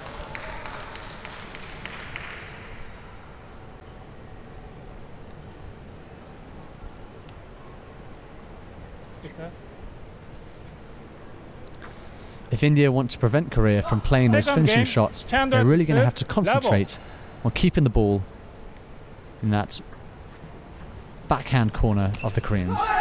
Love 1.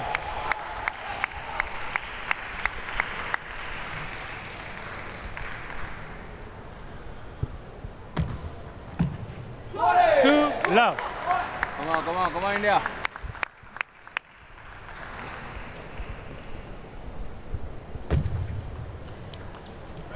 Two, 1. So it's best of 5 games in this semi-final. Korea are leading with 1 game at the moment, and it's 2-1 to Korea. 1-3. Vs.Jeet perhaps just holding back a little bit there on his forehand. 2-3. But he gets it right that time with the backhand topspin flick.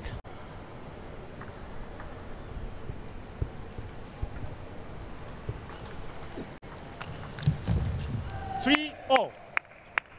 And that's great play from India. Pushing the ball wide. Too fast for the Koreans to catch up with.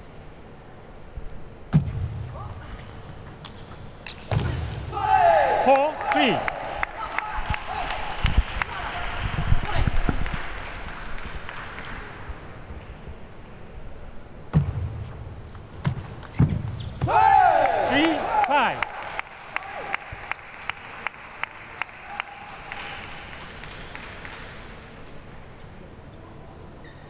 Korea there moving wide out from the table to use that really powerful forehand of theirs.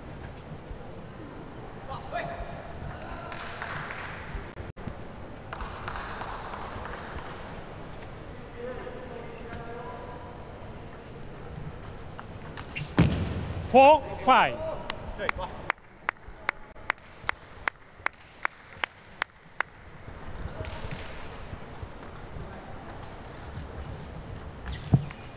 Five, oh.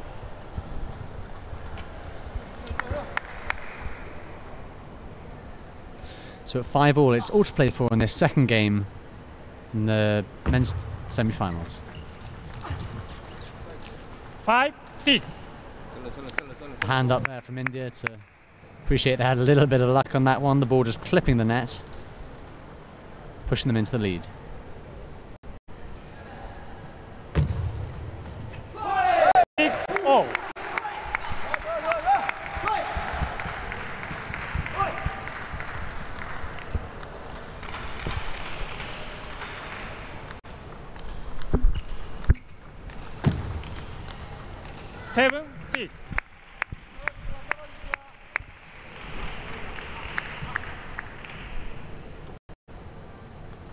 India have crept into the lead now. They seem to be moving better. 6, 8. And that serve is causing difficulties for Korea.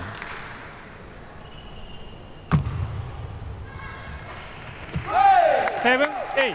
And Korea did well there, just mixing up the pace a little bit. There's a drop shot, and India weren't quite fast enough to jump in and catch it.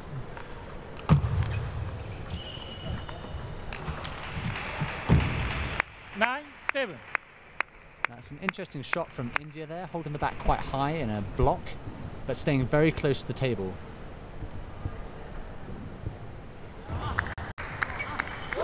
Nine, 8.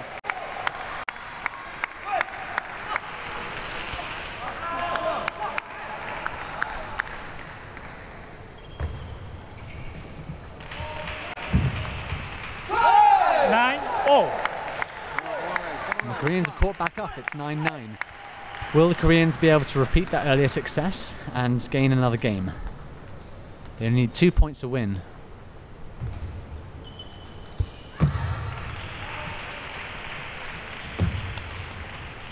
Nine, 10. It's a powerful forehand from India there, straight down the line. Korea not looking too happy about having missed that one.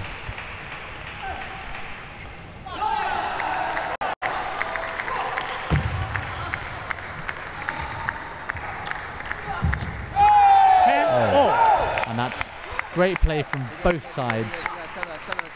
India keeping the pressure, but Korea a little too fast in the blocks. And fighting fire with fire, meeting that top spin shot from India with one of their own. 11-10. It's 11-10 and Korea have just crept into the lead. India have been doing really well till now. They just need to hold their own. 12-10. Game 2. And there we have it. Korea have taken a second game. They only need 3 to make it through to the final. It was all to play for at the end there, going to 10-all. India perhaps making some errors of their own at the end.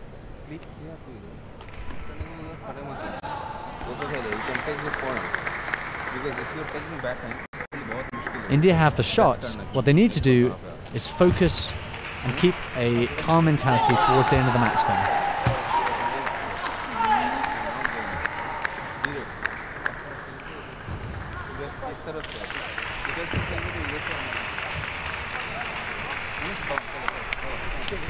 India have done particularly well earlier today. They beat Indonesia 3-0 and triumphed over Kazakhstan 3-1.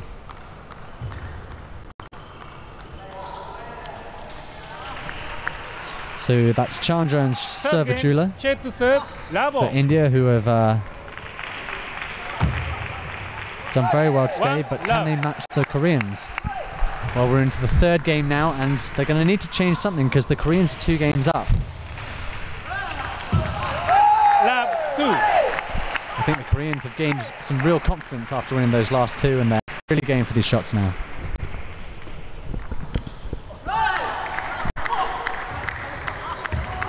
One, 2.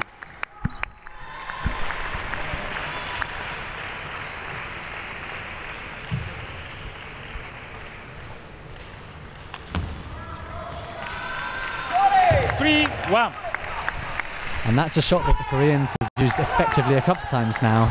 In the heart of a rally, throwing a drop shot.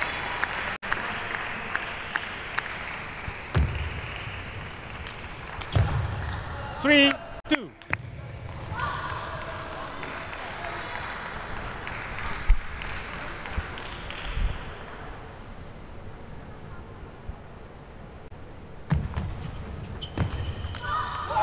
Two, 4.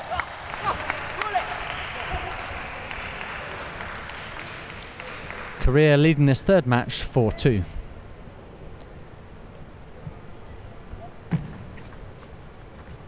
Three, 4. So that serve there causing difficulties for Korea. 4-0. And that's a great finishing shot from India there. You could see how close to the table the Koreans were. They knew where the serve was coming, but India were there to capitalize on their short return.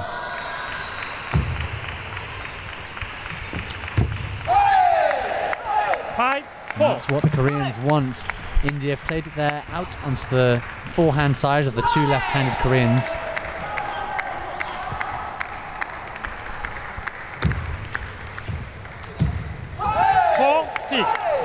You could see that India, he was going for the forehand smash but had to recalculate and a last-minute switch to a backhand. That's what the change of pace from the Koreans did, which forced him to pop the ball up.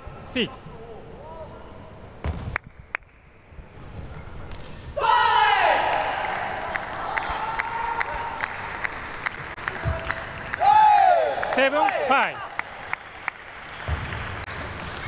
That was F.SURAJJULAA there. He knew where he wanted the ball. The table was all his, but unfortunately not quite enough topspin and the ball went long.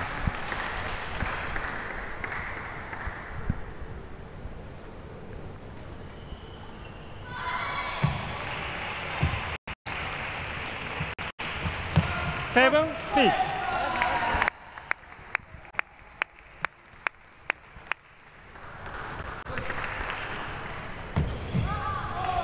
Seven, 6 and Korea to serve. 7-0. So that's a couple of times now. Korea have gone for a big smash and it's gone long. India may try and force an error like that. Perhaps with a large amount of topspin, which causes the ball to fly up as Korea hits it. 7-8. So Korea are playing it to the right-hand side of India. Chandra there prefers to use his backhand. 9-7. Come on. So at 9-7, this is critical. If Korea win this game, they will be through to the final. 10-7. They've got one more there. It's just one more to go. India need to focus to win anything on these last few points to stop the Koreans getting through and into the final. 11-7. And in the end, it was just too much. India there giving away the last point of this fourth game. And Korea have proven themselves very worthy of moving through and into the final for the junior boys doubles tomorrow. Korea there winning in 4 games.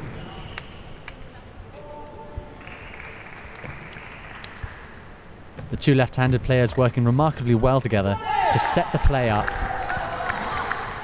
in order for them to utilize that impressive forehand smash there that we saw on that replay. Working together like this is, as much as I've previously mentioned, it's as important as the individual merits of each player.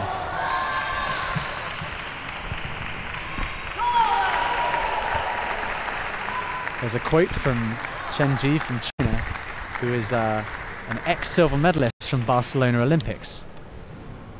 Okay. He said, in doubles you need an architect and a killer. And they are now the coach in USA. But that really does sum it up. Someone to set up for the smash and someone to complete it. So that's a fantastic final match for the junior boys doubles.